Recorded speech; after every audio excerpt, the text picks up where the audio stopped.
Chapter 1034. Harold occupied Ward's body. His young and handsome face was distorted by fear. His eyes were filled with hatred. He had already noticed that another strange monster had appeared in the sky, strangling the Mi-Go he was controlling, and from the portal that was opened, not a single monster had come out of it.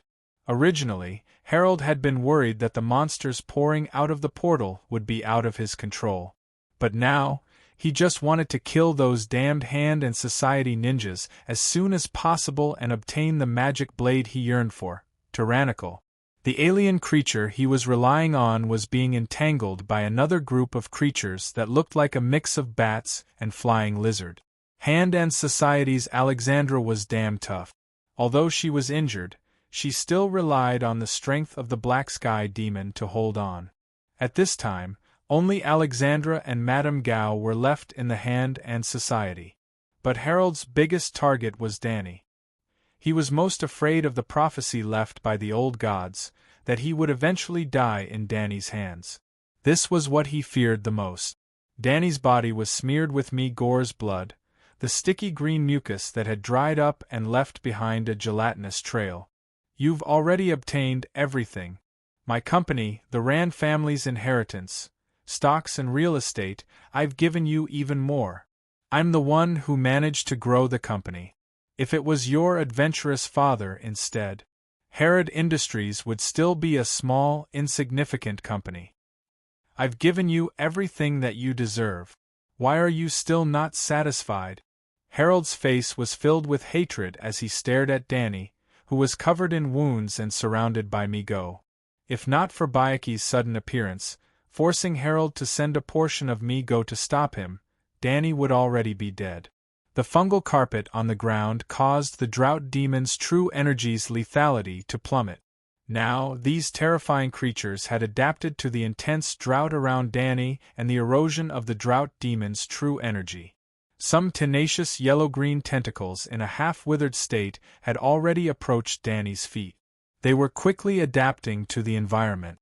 The drought-resistant properties of the creep had even been assimilated into the biological armor of the Mi-Gore warriors. The creep parasites on the biological armor made it harder and harder for Danny's attacks to damage the biological armor. Danny took advantage of this rare opportunity to catch his breath, trying his best to recover his depleted Jin Qi. Hearing Harold's words, Danny only felt extreme anger, which made him want to tear this enemy into pieces. He growled, "Fuck you, you deserve it. I once saw with my own eyes that my mother was torn apart by a pack of wolves to protect me. I watched as you pushed my father off the cliff. What I deserve is to be with my parents, to be with my family. You destroyed my family, killed my family. All of this that you've personally caused, can no longer be undone.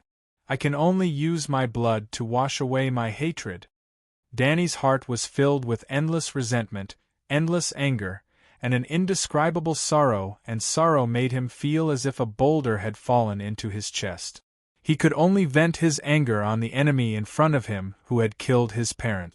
The heavenly wolf saber in his hand felt the resentment, anger, and sorrow, and it also emitted a saber cry, like the roar of a dragon. There was a deep killing intent in it.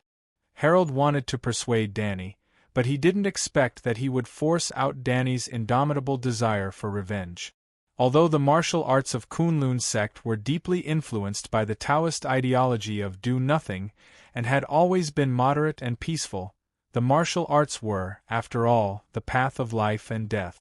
As long as there was a breath in one's chest, one could strike ruthlessly and fiercely, and bring out more power.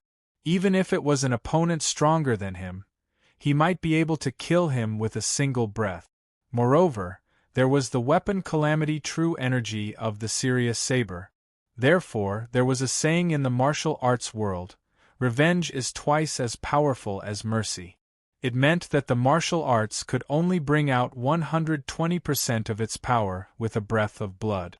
When Harold saw the situation, he was also a decisive businessman. He immediately ordered Mi-Go, who was in the sky, to give up on fighting Bayaki. Even the attacks of his hands and clubs slowed down. He retracted most of the power he controlled and attacked together. He was willing to pay a heavy price to kill the exhausted Danny first. Facing Mi-Go's encirclement, Danny was filled with indignation. He let out a long howl that was filled with madness. He supported his exhausted body and disregarded his own life. He retracted his vital chi and allowed Mi-Go to attack his vitals. He also infused the endless hatred in his heart into his saber technique. The Sirius saber pierced through the wreckage and suddenly shot out a saber light that wrapped around himself. In Danny's hand, Hanba's crimson and black vital chi gathered into a saber light that was almost 10 feet long. He killed all the Mi-Go in front of him. He became one with the saber and charged towards Harold. This was a killing technique that would perish together with him. Alessandra saw the opportunity and made a prompt decision to secretly command Black Sky to help Danny block some of the attacks from the back. This was to prevent Danny from dying before he could reach Harold. When the Sandpiper and the Clam fought, the fisherman would benefit. At this moment, Madame Gao suddenly exploded. She slapped the surface of the Dowless demonic blade in Alessandra's hand. An invisible talisman suddenly hit Dowless and immediately activated its powerful force. Alessandra's hand that was holding onto the hilt of the blade was shaken off just like that. Madame Gao slapped the hilt of Dowless and sent the demonic blade flying towards Danny. The spinning Dowless cut through the Mi-Go demonic bug in front of it. Under the control of Madame Gao's chi, it actually fell into Danny's hand. At this moment, Danny did not think of anything else. He casually merged Dowless into his saber attack with all his strength. The divine weapon and demonic blade's chi merged. Suddenly, the saber light rose and expanded by 30 feet. It crossed a distance of several tens of feet and pierced through Harold's chest. Even though Harold was a business tycoon and was skilled in calculations, he did not expect such an unforeseen event. Originally, Danny had only had a 10% chance of crossing the 100-meter distance and cutting down Harold with his blade. Harold wasn't someone who didn't have any trump cards hidden up his sleeve. Who would have thought Madame Gao would suddenly attack her boss and give tyrannical to Danny?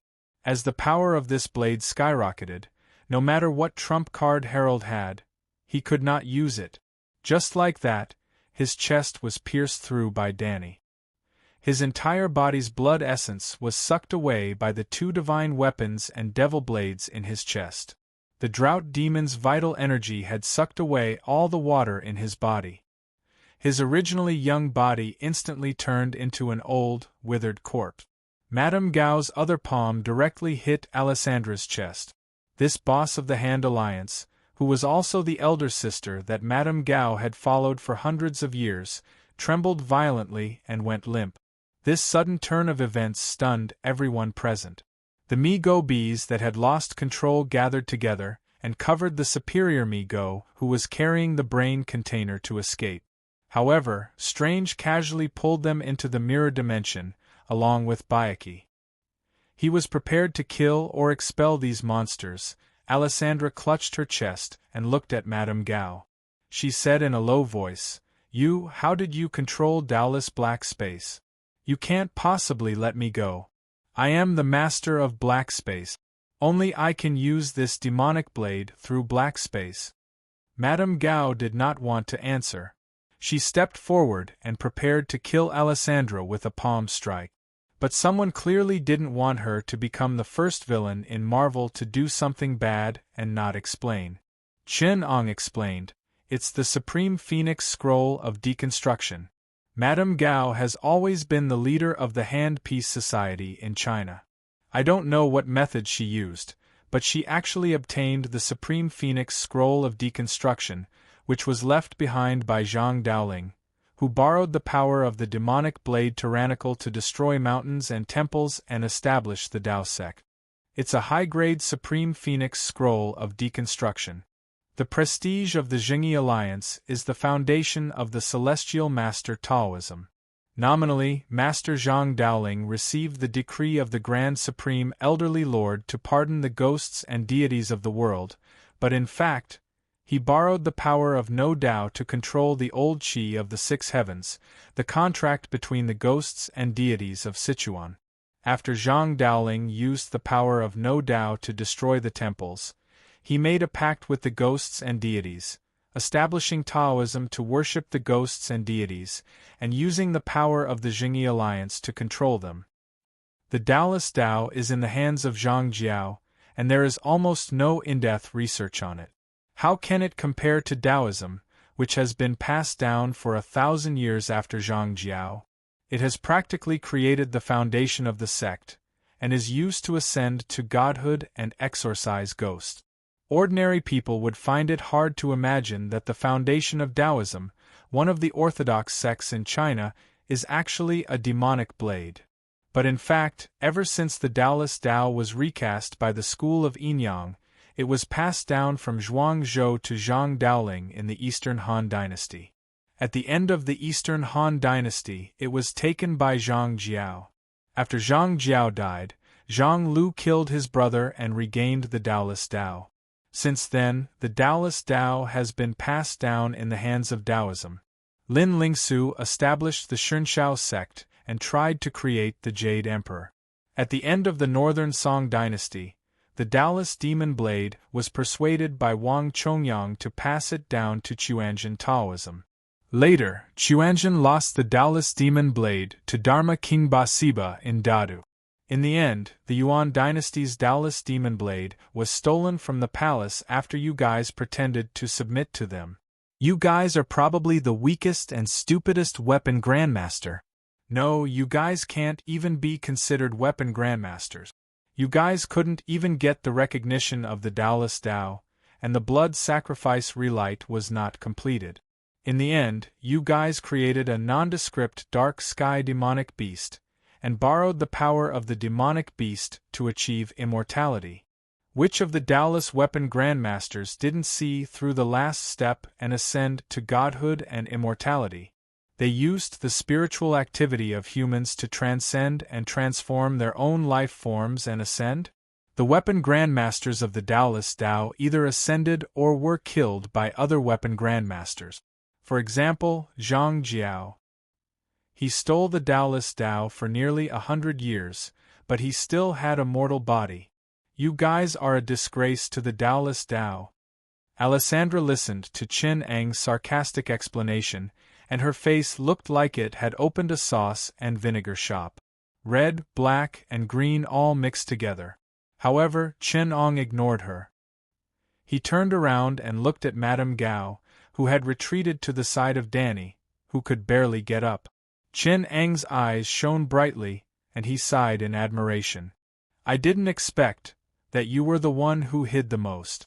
I thought that Harold was already the mastermind behind the scenes. I didn't expect that someone was still using him to control him. I'm afraid that when Harold prophesied his own death from the old gods, you had already decided on a way to kill him. You kept an eye on Danny's return and used the opportunity to lure Harold into the trap. On one hand, you wanted to use him to get rid of Alessandra, who had been controlling you. On the other hand, you wanted to obtain the things that the Taoist Tao Society and Harold had planned. Not only would you be able to reforge the Taoist demon blade, you would also be able to change the regret of the past and truly become the Taoist weapon grandmaster. You would be able to control the old gods and become one of the few powerful fighters in this world. When the time comes, you would be able to subdue the Taoist Tao Society, and you would be able to create a weapon grandmaster that is 1,000 times more terrifying than the current one. Chapter 1035. Madame Gao waited quietly for Qin Ong to finish speaking before she raised her head and straightened her body. Although Han Hui's 5 fingers had extended their lives with the help of the black space, it did not stop them from aging. Madame Gao's body originally had the shriveled characteristic of the elderly. However, at this moment, when she stretched her body, one could almost hear the crackling of her bones. Madame Gao's height increased by almost 10 centimeters. She revealed a sly smile and said, "Thank you for helping me by so much time." Madame Gao retreated to Harold's withered corpse and slowly pulled out the katana, tyrannical, from his chest. This time, Hanhui had recast tyrannical in Japan. For some reason, they had chosen the shape of a katana. From the length of the katana, it should be a katana or a katana. The katana was too long and the ribs were too short. The dull metallic rust had faded from the blade, and it now had a metallic silver texture. There were traces of blood on the blade, and from the side, one could see a human face. Madame Gao pulled out tyrannical and sheathed it at her waist. She pointed the blade upwards and inserted it into her belt. Because there was no sheath, the blade was exposed like a silver mirror, and it carried a chill. She pressed her hand on the hilt of the katana, but everyone's eyes were fixed on the blade of tyrannical. Alessandra's face grew older. She said in disbelief, "Impossible. This is impossible. How could tyrannical be recast?" "The blood sacrifice is a success," Madame Gao said with a smile. "I have been waiting for this moment. Fortunately, you gave me enough time to complete the last step of the blood sacrifice." Chen-Ong stared at Harold's withered corpse and suddenly laughed. "We overlooked the abnormality of Harold's corpse. Originally, everyone thought that this was a normal situation caused by the erosion of the drought demon's vital energy. However, we overlooked that the withered corpse might not necessarily be due to water evaporation. It could also be due to the blood being sucked dry. Harold was the last sacrifice. You used his blood to complete the blood sacrifice." Alessandra ignored her severe injuries and shouted, "Impossible. Tyrannical's blood sacrifice must have 5 rebellious elements. Daniel and Harold are not related at all. Moreover, although Harold killed Ward and completed more than half of the blood sacrifice, there are still at least 100 people's blood needed to be smeared on the blade in a way that meets the requirements of the Wayless sacrificial ritual. Unless Harold isn't completely unrelated to Daniel," Chen-Ong said slowly. He turned to look at the bewildered Danny and suddenly laughed. He turned back to Madame Gao and said, "Harold is Daniel's biological father, right?" Danny's entire body trembled, as if he had been struck by lightning. He abruptly raised his head to look at Madame Gao and mumbled, "It can't be, it can't be." But Madame Gao did something that terrified him. She tucked her hair back and nodded. "Yes, it wasn't easy for me to find this out. Harold was secretly in love with Heather. Because of jealousy, he wanted to kill Rand. They were originally good friends, so he found me and obtained a bottle of poison from me.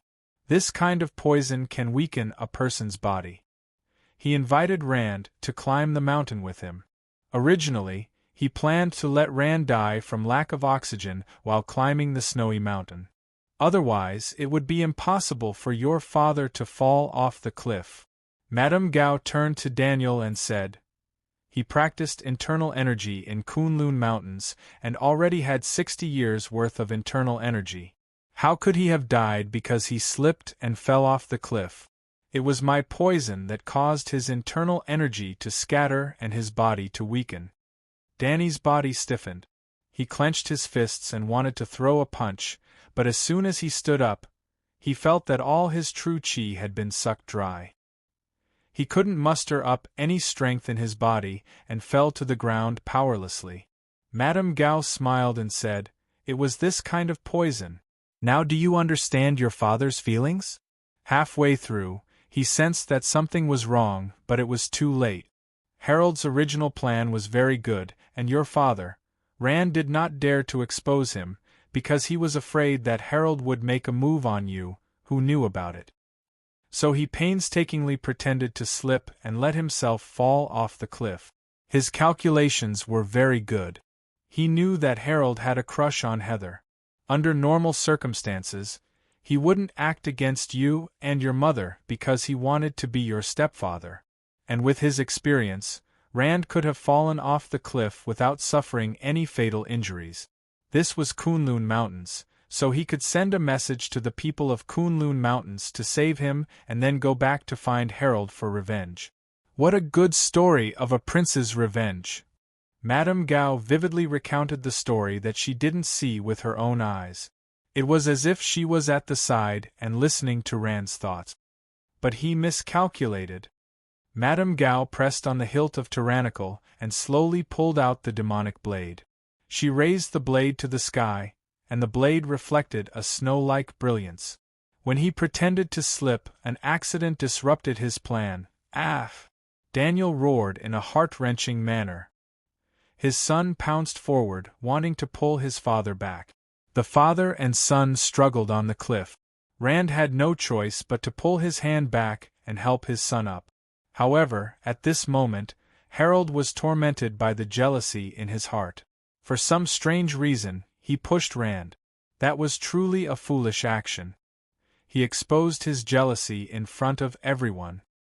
Heather crazily went to hit him, and Harold directly pushed her off the cliff. What a cruel man! Rand fell off the cliff to protect his wife and son. At this time, he was still able to protect the two of you and didn't suffer any serious injuries. But he himself was seriously injured. With the cold of the snowy mountain, how could 2 women and children survive the night in the majestic Kunlun Mountains? So Rand sent out a secret signal and called for the people of Kunlun Mountains. He then transferred 60 years' worth of internal energy into your body to protect you from the cold and frostbite your internal organs. Your mother is an adult, so it shouldn't have been difficult for her to hold on until the people of Kunlun Mountains arrived. But another accident happened. You met a pack of wolves. Don't say any more, Daniel roared. But Harold actually had an affair with Heather. What he didn't know was that you were actually his son. Madame Gao suddenly revealed a big piece of information. Daniel's eyes were already bloodshot. He forcibly resisted the poison and stood up, his veins bulging. You? Shut up. I won't allow you to insult her. Daniel's wounds had already healed, but they had already ruptured because of his unusual agitation. The serious saber that was stuck in Harold's chest trembled slightly. Danny's blood floated in midair, like pearls, and was carried by an invisible necklace towards the serious saber. It was then absorbed by this divine weapon. Chin Ong and the others awkwardly watched the love and hatred, as well as the ethical entanglement that had lasted for decades. Madame Gao was still provoking Lonir. Don't deceive yourself. Only if you and Harold are related by blood can you use Dowless to kill him. Only then will you fulfill the conditions of the blood sacrifice and let Dowless succeed in the first step of recasting. He's not my father. Danny was on the verge of collapsing, but he still insisted. My father will always be the man who protects us and loves us. My mother only loves him. Even if I have a relationship with that scum, it will never change that. I will never regret killing him. As Daniel struggled to support his body, he slowly straightened his spine. The Sirius blade trembled more and more violently. It let out an excited cry, and the Sirius true energy, alternating between red and black, soared into the sky. It circled in the air, turned into a galloping Sirius, and entered Danny's body. The powerful true energy instantly collapsed. Danny raised his head and roared angrily. His muscles immediately tightened, and the powerful true energy tore apart the clothes wrapped around him, leaving behind only a pair of tattered pants. The wounds on his body quickly contracted, and scars covered his entire body. Madame Gao slowly put Dowless down. Chen Ong whispered to the side. Daniel finally comprehended the path of a divine weapon. The Sirius blade has a cursed power. The more the heart hurts, the faster the blade. The power of the green cloud cover. Green is also green. Wizard Strange frowned, as if he could not bear to watch any longer. A golden magic array appeared in the void before him. However, Chun Ong stopped him and said, "This is the battle between the Heavenly Wolf Blade Master and the Dowless Weapon Grandmaster. It's the destined showdown between the Divine Weapon and the Devil Blade. If anyone else interferes, they will only be repelled by the Divine Weapon and the Devil Blade. Trust me, you don't want to suffer a joint attack from them. If I help him, will he still hit me?" Strange said angrily. Chun Ong looked at the determined Danny and said slowly, "Revenge is a fine wine that can be drunk to one's heart's content. It can't be given to anyone else. Now, he'll kill anyone who dares to interrupt his revenge. But that old woman is clearly taking advantage of this, Strange said. Even a ghost wouldn't believe that she doesn't have a scheme. Tyrannical, who has been completely reforged, is clearly superior to the broken Sirius blade.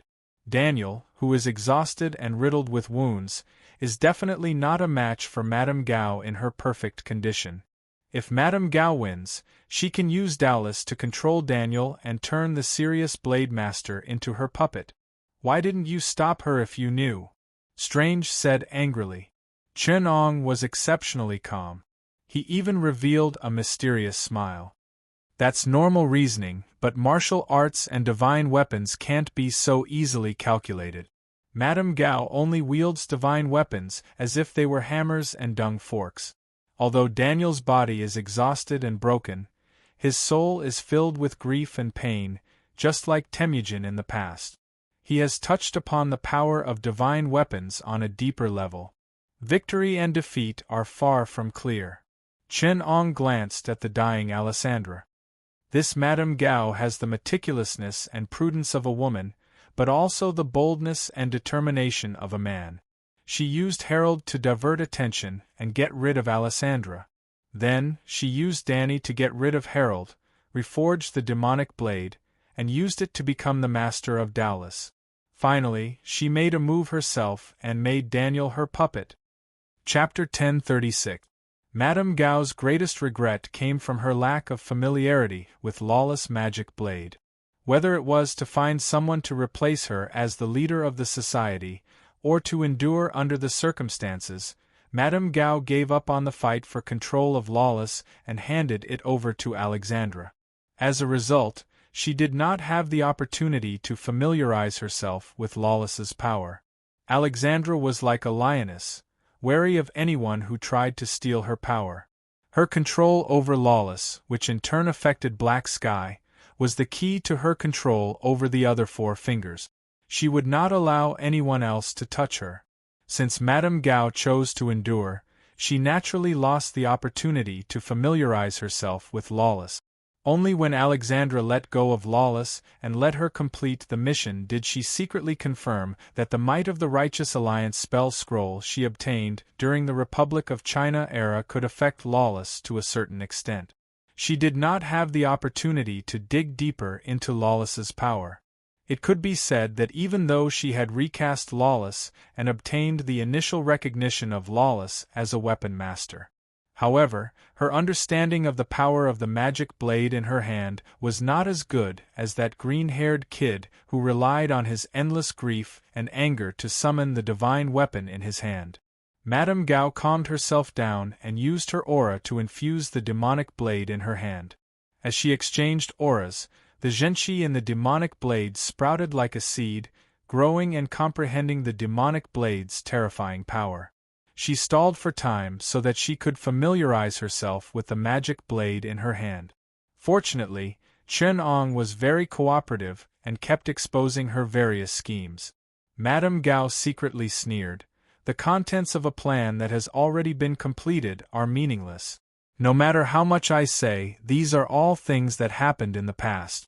What use are they to the present?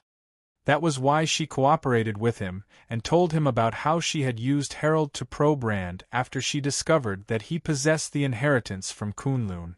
In the end, she plotted against him. This secret even gave her a huge advantage when she plotted against Alexandra today.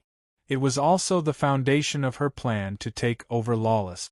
This plot was formed from her hundreds of years of studying Alexandra's personality and behavior. It was rooted in the secrets that she learned when she plotted against Rand and formed the recast plan for Lawless. In the end, she found the last piece of the puzzle in China, Daniel. As for Daniel's identity as the owner of a divine armament, it was an unexpected surprise.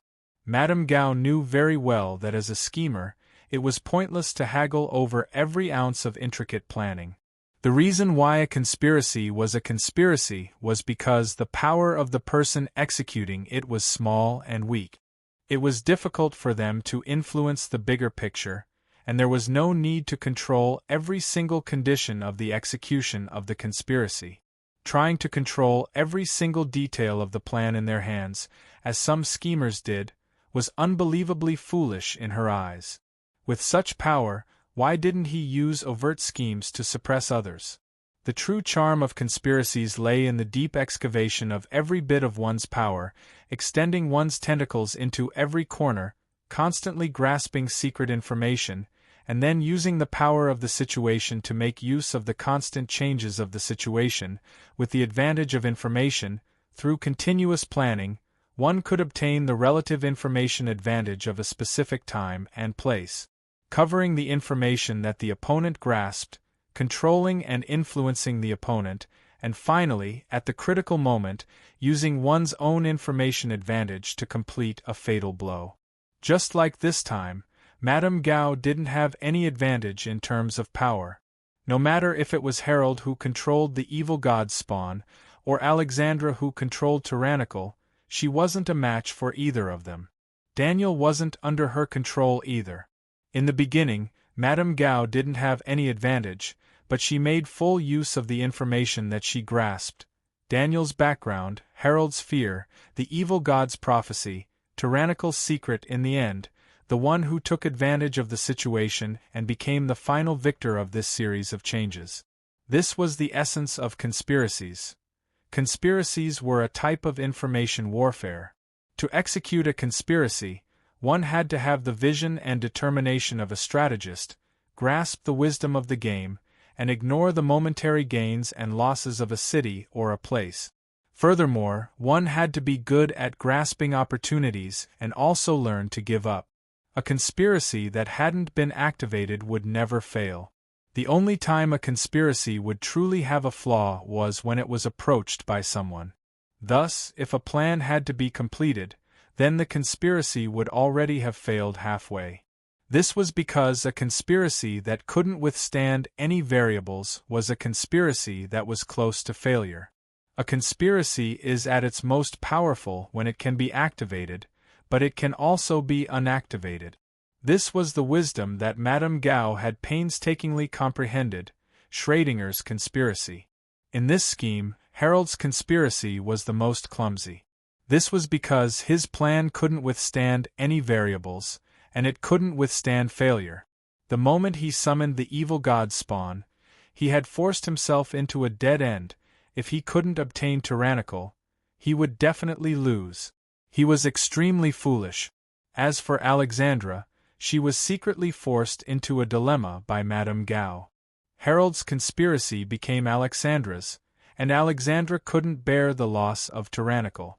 Her dispute with Harold was secretly pushed by Madame Gao into a zero-sum game. Alexandra didn't have any conspiracy to speak of. She was a complete sacrifice in Harold and Madame Gao's scheme. The key reason why she lost was because she was passive. Alexandra didn't have the initiative. She couldn't afford to lose. Madame Gao was the only one who hid herself well from the start. She was prepared to succeed and fail without any worries. She planned to scheme against the two of them. She could withstand any variables. In reality, Hil's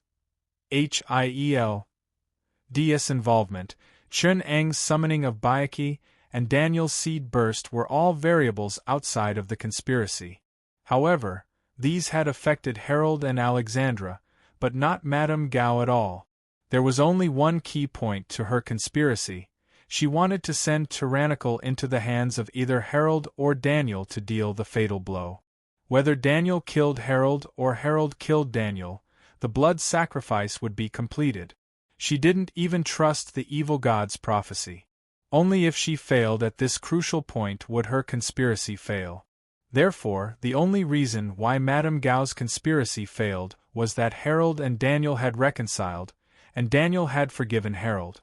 Therefore, she interfered first and added fuel to the fire, causing Daniel to make up his mind to kill Harold. This was why she schemed against Daniel and made him fight to the death with Harold. This was not difficult. The information that Madame Gao had was enough to make the two of them fall out 10,000 times. She still hadn't provided the big information. Between the two of them, it was either one of them who died or the other lived. The second key point was to send Tyrannical into the final battle between the two of them. This required Madame Gao to personally make a move. This was also the moment when the conspiracy was at its weakest. Madame Gao relied on her hundreds of years of careful observation and her understanding of Alexandra. She was a poisonous snake that had been observing for hundreds of years. When she made her move, there was no reason for her to fail. Compared to Harold, who had countless flaws, crucial points, and personally made countless moves, Madame Gao only needed to complete these two things to win. Interlocking conspiracies were only the complacency of fools. A truly wise person would always push the boat with the current, and the moment they made their move, they had to ensure victory. This layer upon layer of gambling required constantly finding and grasping opportunities, creating opportunities, analyzing variables, and using variables to continuously integrate the changes in the outside world into the conspiracy. Then, with the smallest additional movements, the plan would be completed. Conspiracies also followed the principle of Occam's razor: unless absolutely necessary, do not add any additional step. The more movements, the more traces and flaws there would be. A true perfect crime was not an intricate plan. Instead, it was a precise attack that grasped the right opportunity, leaving no traces. But why did Madame Gao want to control Daniel? This completely violated any of the taboos in her rules of conspiracies. She could not handle variables and countless flaws. Furthermore, personally making a move was not going with the flow at all, because this was not a conspiracy. Madame Gao did not want to control Daniel. She was just giving it a try. This was a decision, not a plan. When she obtained Tyrannical, she discovered that this was no longer a choice that she could not afford to make.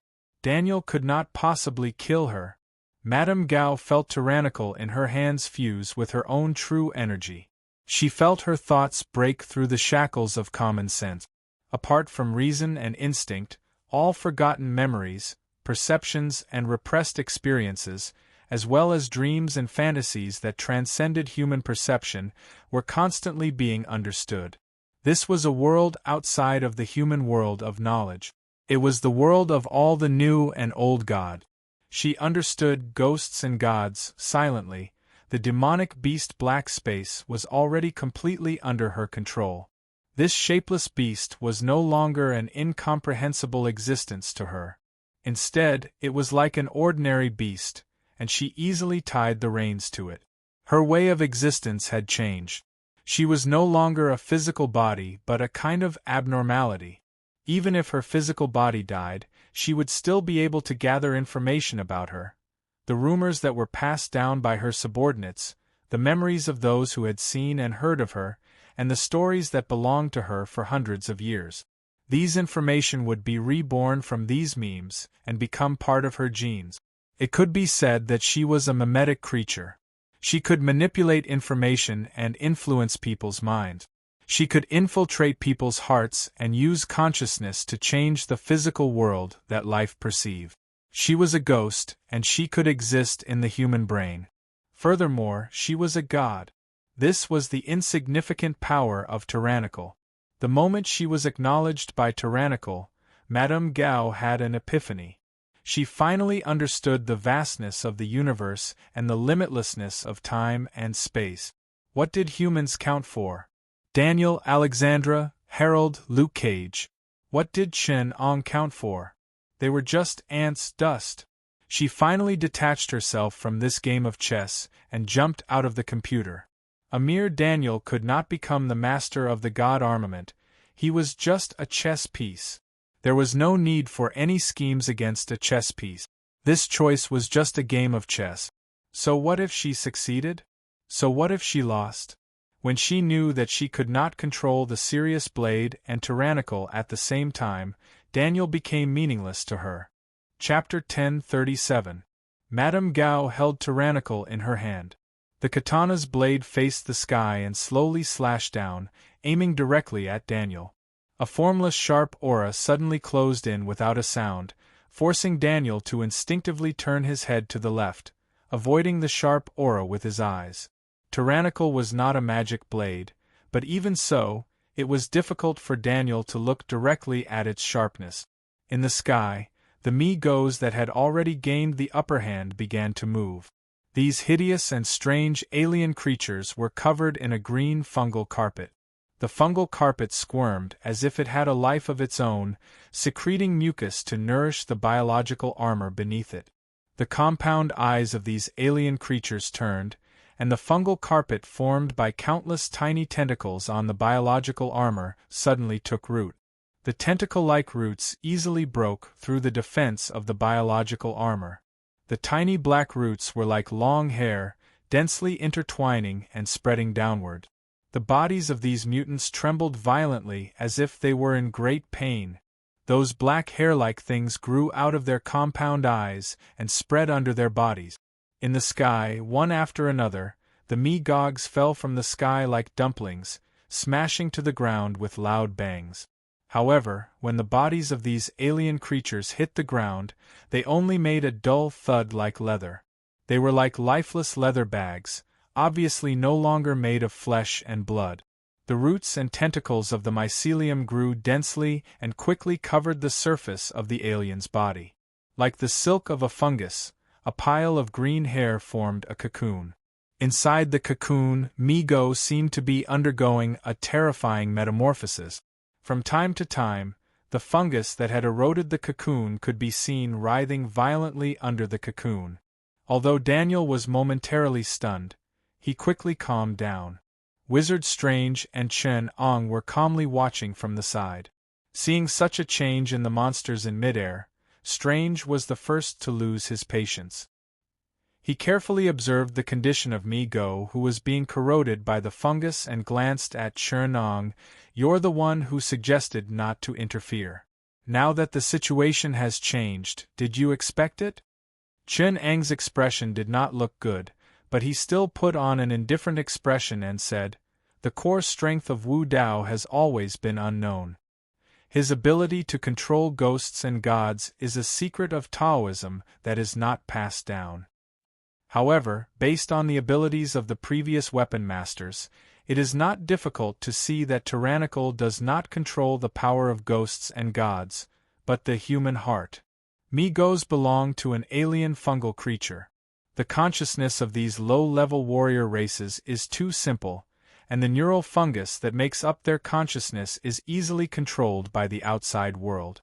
Now that Harold is dead and Mi-Gos is out of control, it has become the easiest power to control here. Madame Gao will definitely not let them go."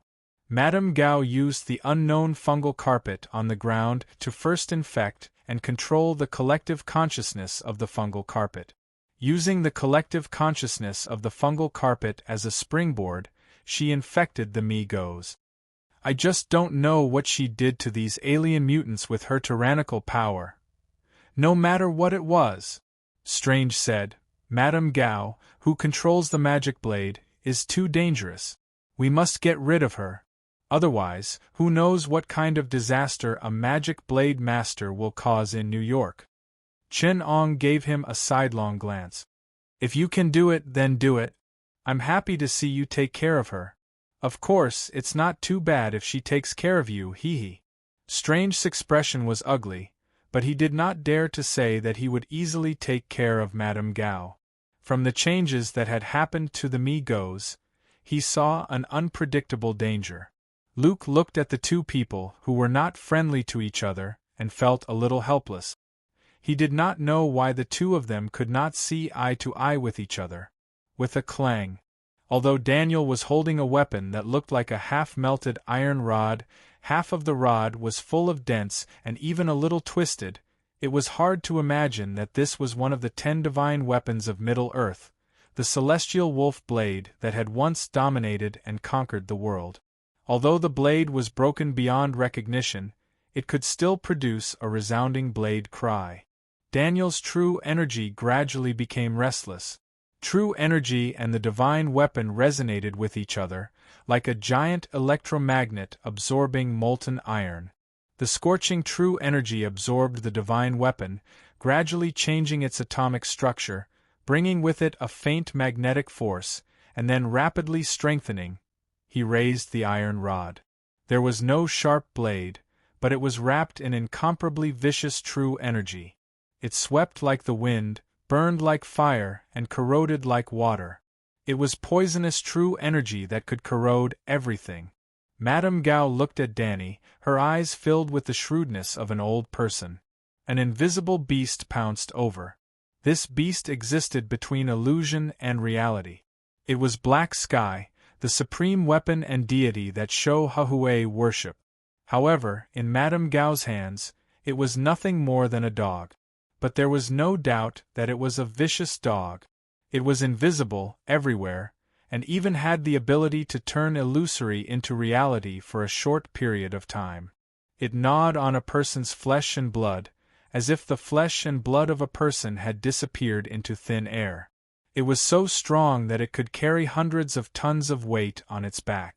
Black Sky pounced at Daniel, but at this time, Daniel was not completely unaware of Black Sky. The celestial wolf blade in his hand was like a magnet, guiding him in the direction of Black Sky's attack. Black Sky was like a giant piece of iron, causing the celestial wolf blade in his hand to be guided by an invisible force. Following the direction of the pull, the blade in Daniel's hand expanded outward like an explosion.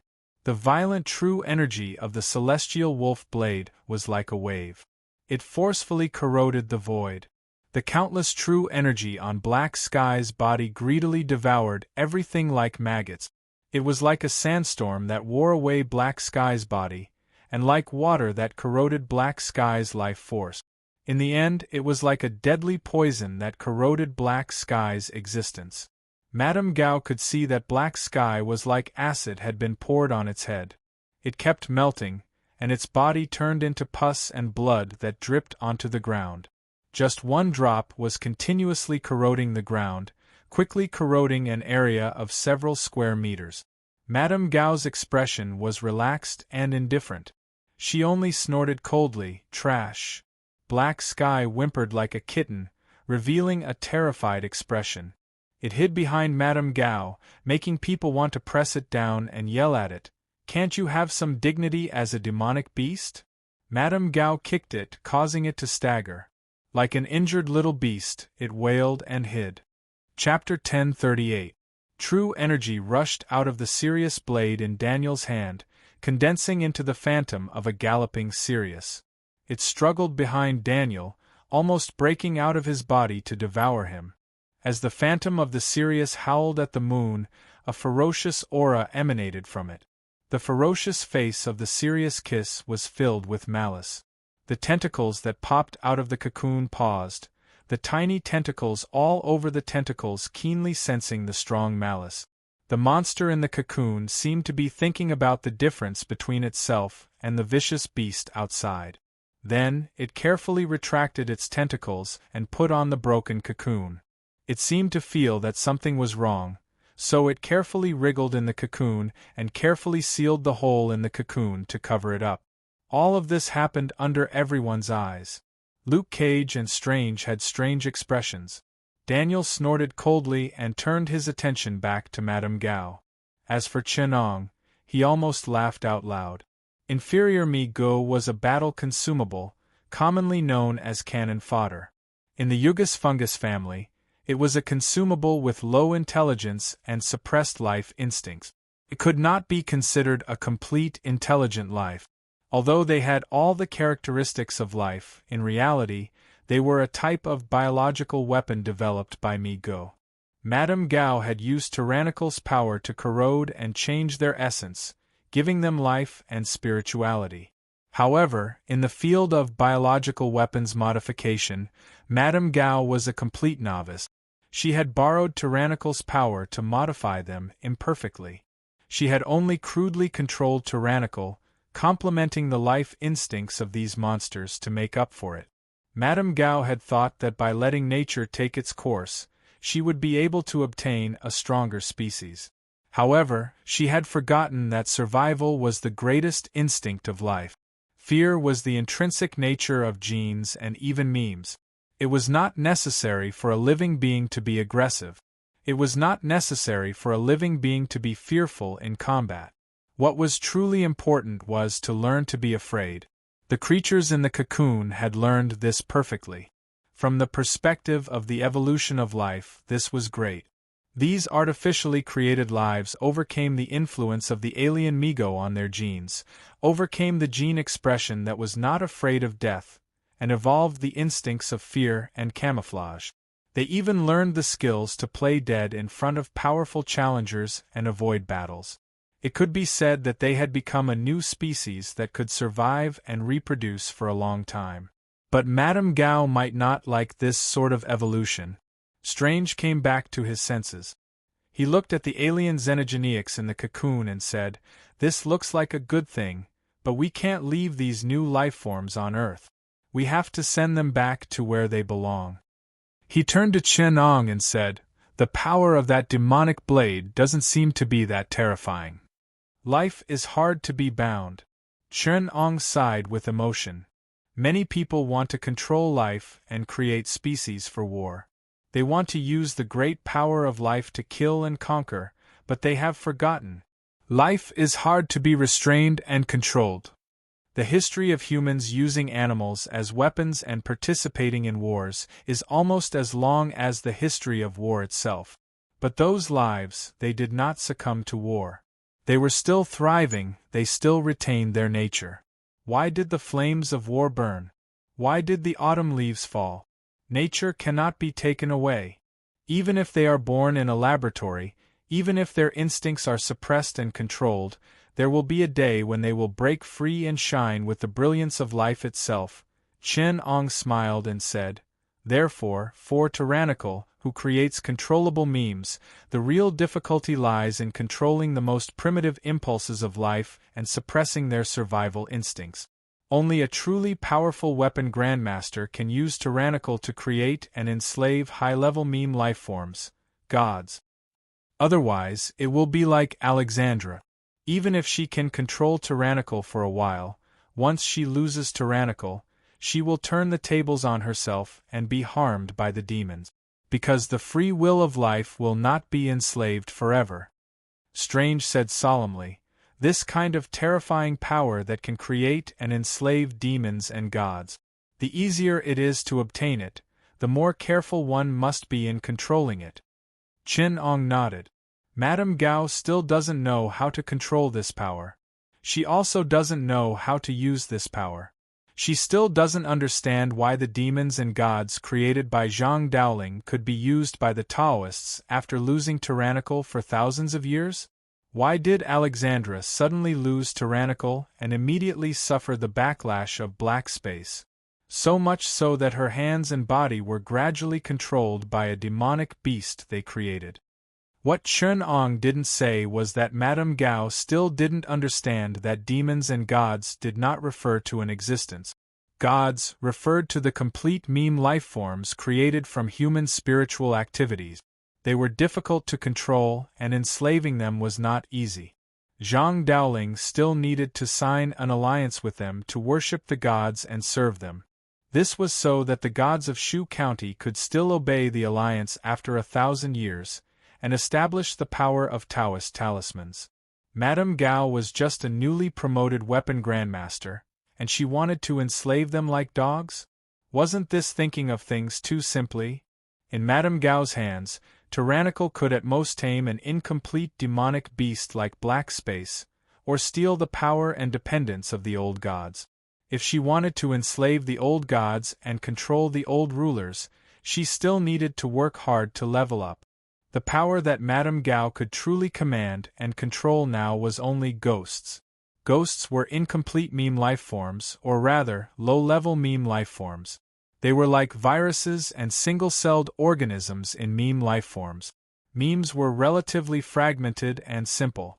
They were made up of fragments of human spiritual activities, simple emotions and memories. Because fear was a relatively pure emotion and spiritual activity, it was the easiest to be born from fear, and that was ghost. However, simplicity did not mean that it was not dangerous. Viruses were also the simplest material lifeforms, but they were the most dangerous of all material lifeforms. No one was worried that a beast could destroy human civilization, but humans were afraid of this simplest lifeform, viruses. They were afraid that they would destroy humanity. Viruses and memes were infectious, self-replicating, and had a simple way of existence. They were ghosts that were extremely difficult to destroy. Such existences were even more terrifying than gods, and even gods feared them. They were terrifying existences that could only be controlled by tyrannical and the strongest weapon grandmaster.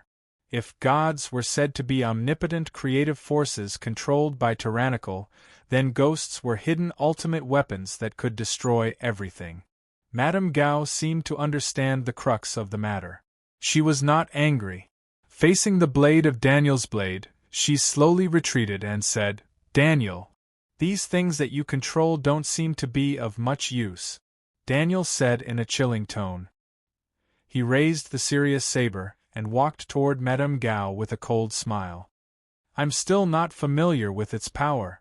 Madame Gao caressed the blade of tyrannical and smiled. "But I will never fail, because I have seen through your fear and your weakest side. There will always be a shadow in your heart. If you don't fix the hole in your heart, you will never be able to defeat me." Daniel roared angrily, "I don't think there's anything that can stop me from taking revenge." He had just finished speaking when he found himself sinking into darkness. His surroundings grew colder and colder. The cold wind whistled past. Daniel sneered. "You want to control me with a mere illusion? You underestimate me." He raised the serious saber and borrowed the power of the divine weapon to tear the illusion apart. At this time, Madame Gao's voice came from behind him. "Is that so?" Daniel turned his head and saw a canine standing in front of him. It had a long face, a protruding nose and pointed ears. It was a wolf. This cunning animal had a smile on its face. Its eyes were cruel and cunning. This animal was ferocious to ordinary people but not worth mentioning to the strong, but it caused Daniel's soul to leave his body. He trembled slightly. It was as if he had returned to his weakest childhood. He gradually could not lift the serious saber in the eyes of the beast. His body had shrunk back to when he was only a few years old. His young body shivered in the cold wind. The wolf laughed like Madame Gao. "What really frightens people is often fear itself." A woman's voice came from behind Daniel. "Daniel, run!" Daniel's body trembled. His powerful Zhenqi had disappeared. He could not even hold the saber in his hand tightly. The wolf pounced behind Daniel, but he did not dare to turn around. He knelt on the ground, trembling. "This is the power of a ghost." Qianong sighed. "It is not that the ghost itself is powerful. It is that when humans face ghosts they become very weak." He encountered the wolf when he was afraid of being a child. The wolf ate his mother. Even though he is so powerful now, when faced with this scene when he was a child, he could not help but become weak. Strange looked at the terrified Daniel and sighed. Qianong did not agree with him. He is not afraid of the wolf. He is afraid of this memory. He is afraid of what he did not see. He is afraid of the unknown in his memory. So he does not dare to turn around. In front of a ghost, he is just a child.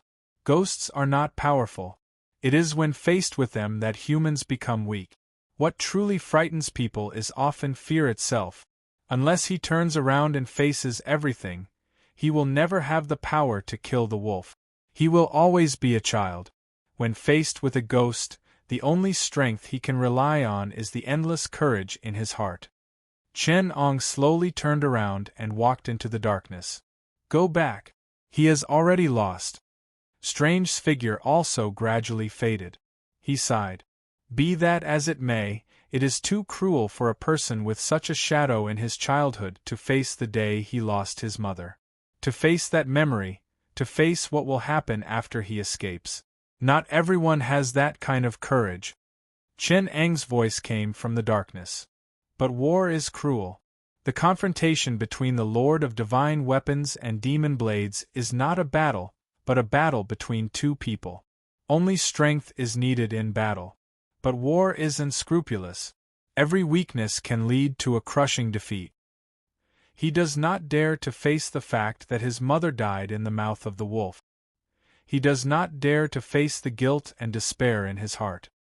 What he is most afraid of is not what he did not turn around to see, but the fact that he ran away. The guilt in his heart makes him not dare to face it, although it is not his fault. Strange said sympathetically. Strange looked back at Daniel, who was kneeling in the darkness and shivering. There was nothing behind Daniel, only darkness. But he did not dare to turn around, until fear and darkness gradually engulfed him. Returning to reality, Daniel knelt on the ground with a dazed expression. Madame Gao's figure had disappeared. If not for the Sirius blade protecting him, he would have been swallowed by the ghost. Strange did not know why Madame Gao would suddenly run away in such a good situation. But the sky was covered in dark clouds, and there was a faint rumble of thunder. The sudden gust of wind made him tighten his collar. He muttered, "It looks like it's going to rain. Then I don't want to be busy banishing those mutants in such bad weather. I should be sitting in the attic reading, listening to the rain and drinking afternoon tea. You have ruined my afternoon tea time. When you are done, you can go to a time zone that is still afternoon." Chenong laughed. Anyway, for a Kamartaj mage, time is meaningless. Chapter 1039. A deafening clap of thunder rumbled across the sky. A gorgeous rainbow came riding the wind and rain, just like a bolt of lightning streaking across the sky. Countless colors converged into a white light that fell not far from Chun-Ong and Strange, illuminating the port area. In the middle of the desolate containers, a charred complex pattern was imprinted on the ground. The colorful light dissipated, and a man in armor and a red cloak stood on it, carrying a hammer. Thor had just come down from the Rainbow Bridge when he saw two people standing in the ruins of a warehouse looking back at him.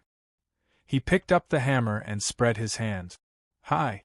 Two Midgardians. Did you see a group of aliens or monsters or spaceships passing by here?" "Yes." Strange shrugged. "Aren't you just one?" Thor looked him up and down, then tiptoed with the hammer and smiled. "It sounds like you know me?" Dr. Strange snorted coldly and said, "Of course, once upon a time, the last Sorcerer Supreme before me, the thing he did the most was to help you group of self-proclaimed gods clean up the mess of the Asgardians." Thor smiled. "So you're a sorcerer from Earth," he explained. "I didn't come here for any other reason. I just saw that the group of me, GS and Ursa Major, seemed to have opened a spatial door to Earth. As the ruler of the 9 realms, Asgard was duty-bound to come and check it out to protect Midgard from invasion. You know, we're not enemies." Chen-Ong looked at the Byakees that had flown into the distance, and had to interrupt them. "Those aliens are over there. Don't ask so much, just send them away." Thor turned his head and looked in the direction Chen-Ong was pointing. The Byakees, which had the characteristics of birds, bats, insects and so on, were just a few black spots in the sky. The GS that had been infected by the tyrannical power were still quietly hibernating on the ground, not far away. A suspicious wriggling sound came from under the cocoon, and a compound eye carefully peeked out from the hole. When it met Thor's eyes, it quickly retracted. The thing inside hesitated for a moment, then suddenly slid out of the cocoon. Its 8 limbs lay limply on the ground. The tentacles were twisted, and the compound eye's lens was covered with a layer of gray. It was a humanoid creature that looked like a moth. Its face was sinister and its body was twisted. Its death was too horrible to look at. Thor watched with interest for a while, then turned to ask the two of them, "Is it playing dead?" Thor squatted in front of the thing and poked it twice with his hammer. The thing's body was stiff and emitted a fishy smell. The white hairy tentacles all over its body were dim. It looked like it was really dead and stiff. This little thing doesn't seem to be my impression of Jimmy Go. Although I haven't seen those bugs for a long time. But their ugly appearance still left a deep impression on me. They don't know how to play dead. Thor observed for a moment, then looked back at the two. Chen Ong said in a low voice, "Playing dead is a typical animal escape behavior. For a long time, there have been two instincts in human genes. In the face of a life-threatening crisis, either we are scared to the point of being unable to move, or our reaction speed and decisiveness increase. The former is our gene for playing dead. Even humans can't avoid this instinctive reaction, let alone animals. This shows that their genes have evolved under the influence of the magic blade and have reached a relatively perfect level.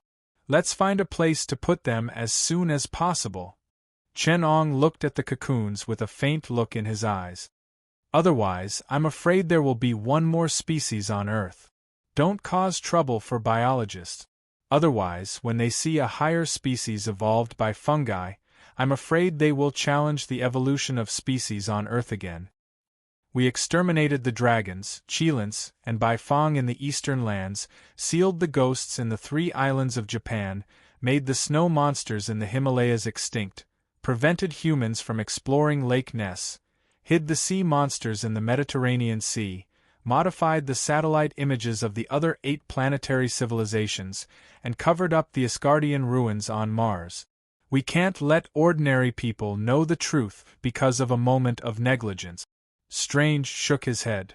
"They already know the truth. SHIELD found a laboratory in Africa where the Creator created species not long ago. From the moment they discovered the gene fragment of the Creator's tag, this secret could no longer be kept. Thor took it over. Just leave them to me.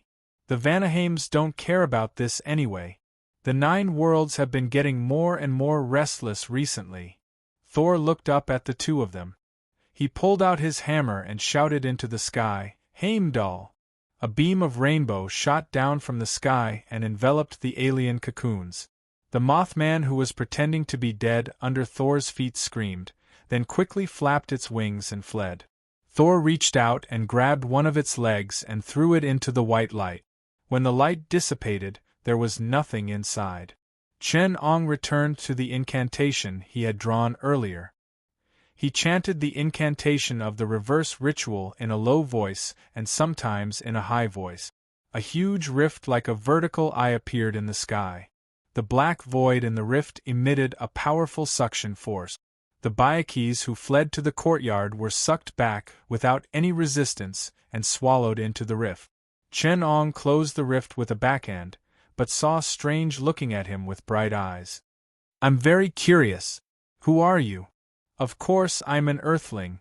Chen Ong erased the various symbols on the ground to prevent anyone from recording them. When he heard Strange's words, he replied without turning his head.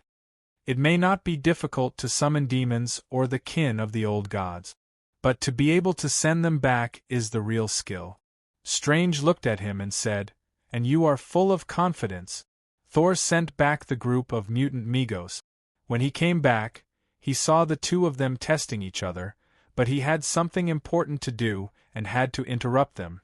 "I don't know anything about your origins, but I didn't come to Earth just for those insects from Ursa Major. I have something more important to ask for your help." Chen Ong raised his eyes and looked at Thor with a faint smile. "Oh? You didn't go to the Avengers, but came to us? The trust between us doesn't seem to have reached that level yet." Thor said solemnly, "I didn't go to the Avengers and SHIELD, because I can't leak the news to the human government so quickly. And you? I may not know you, but the Sorcerer Supreme and—" Thor pondered for a moment and said reluctantly, "A sorcerer comparable to the Sorcerer Supreme. You know your world better than me. Your responsibility is to protect this world. So I trust you. I also believe in your ability. The sorcerer who can summon and enslave those alien species is not weak, and no matter what, the Sorcerer Supreme who has guarded Midgard for thousands of years. This matter must be kept secret. I need you to help me. Use your connections and power here to help me find them." "But why should I help you?" Strange questioned. Thor said solemnly, "Because you are not only helping me, but also saving the world and carrying out your responsibility. A few months ago I received news. An extremely dangerous existence in the universe, Thanos, has his eyes on your planet. He learned that the treasures of the universe, the 5 infinite raw stones, have fallen on Earth. But he is afraid of the power of this planet, such as the Soviets on another continent, and the people behind them, the Revolutionary Alliance. So he found several dark forces in the universe that are relatively equal to him, including your mortal enemy, Dorm. I don't know what reason he used to convince them to support him.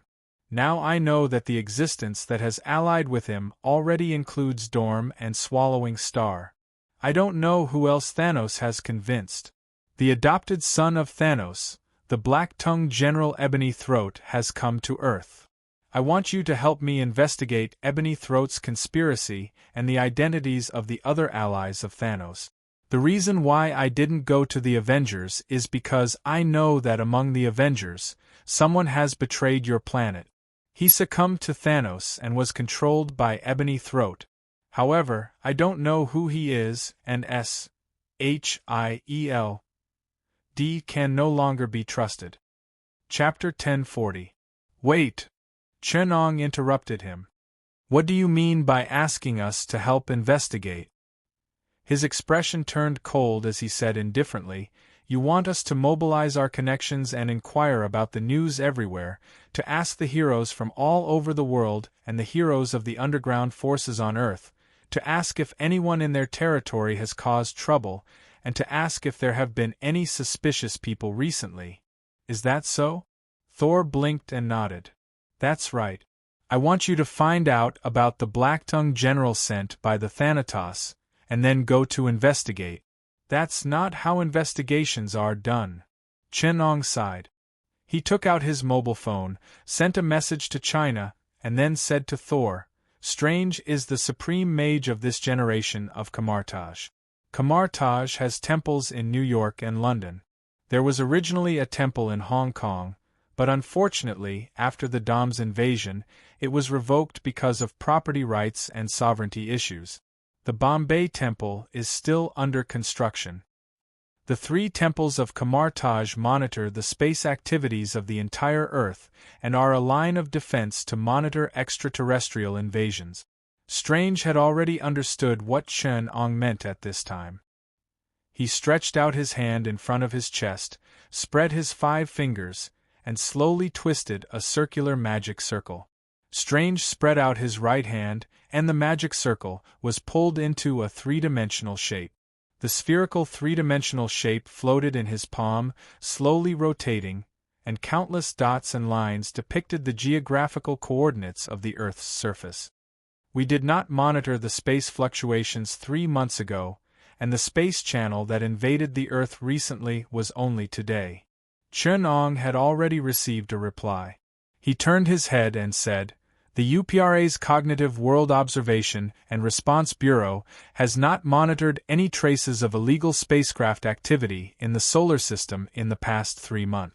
The Space Jump Observatory, the Dark World Observation Bureau, the Human Collective Subconscious Activity Monitoring Center, the General Administration of Dream Analysis, and the Earth Information Observatory have also not reported any relevant reports. Strange was shocked. You also monitor the human collective subconscious. This is a blatant violation of human rights, and you have no right to do this. Chen-Ong rolled his eyes at him. Not only do we monitor the collective subconsciousness of human beings, but we have also established the Center for the Analysis of Human Death and the Soul Administration Bureau. A while ago, Satan in Hell protested against our violation of the jurisdiction of the souls in Hell. Do you know what the governing body said to him? Strange said with an ugly expression, No matter what, there's no way to justify your infringement. Chen-Ong heaved a sigh and said, They replied that the management of their citizens is their sovereignty. Even reincarnation and the afterlife world should be subject to the government's management, because the concept of the People's Revolutionary Alliance includes everything. As for the detection of the mental activity of other humans, It is necessary to monitor the terrifying activities of the creator of the apocalypse. Hell's jurisdiction over the human souls in America has no basis or reason. It is a subordinate part of the dictatorship of Apocalypse.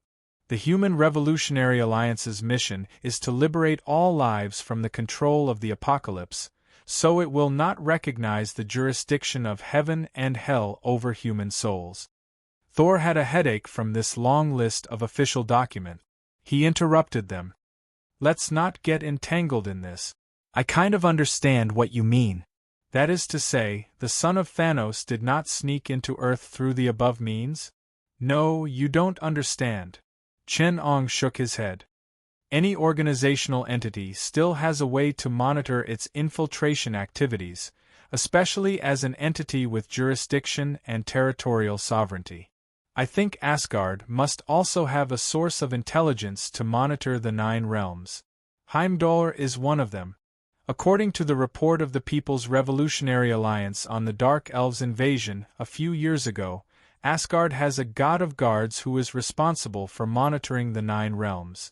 3 years ago, the People's Revolutionary Alliance used ether particles to create semi-dark matter, ether, to shield the surveillance of your god of guards, Heimdall. Thor explained, Heimdall is doing this to protect the peace of the 9 realms and monitor the actions of forces that threaten the 9 realms. The People's Revolutionary Alliance recognizes Asgard's historical monitoring and protection practices, but after the establishment of the People's Revolutionary Alliance, our land and people will be protected by ourselves, and there is no longer a need for Asgard's intervention. Chen Ong downplayed the actions of the People's Revolutionary Alliance. Since Asgard sent you to investigate this time and still needs our assistance, I'm afraid Asgard can no longer monitor the activities of the son of Thanos. Thor had to admit, after it left the Thanos Legion, Heimdall couldn't see it. None of our 3 parties have monitored the son of Thanos, the black-tongued General Ebony Throat, on his way to Earth. Asgard also has intelligence that Ebony Throat has come to Earth. This shows that one of the Thanos Legion's allies, or several of them, have considerable influence on Earth. They may be native to Earth. Only if it takes the initiative to receive them on Earth can Ebony Throat avoid the monitoring of the People's Revolutionary Alliance and Asgard, avoid the wizard's enchantment, and sneak into Earth. Strange frowned and said, after Dormammu's plot failed, it has no believers or lackeys on Earth. It can't be Dormammu, it can't even get close to Earth itself, and with Kamartaj monitoring it as a mortal enemy, Thanos is not stupid enough to ask it to help meet Ebony Throat. It should be the Thanos Legion's allies that the Asgardians have not yet identified. Chen Ong explained as he contacted the People's Revolutionary Alliance. Finally, he put down the phone and said, I have told the People's Revolutionary Alliance the general situation. They will send someone to confirm whether Thanos Legion has any intentions, and if so, they will send a fleet to destroy Thanos Legion.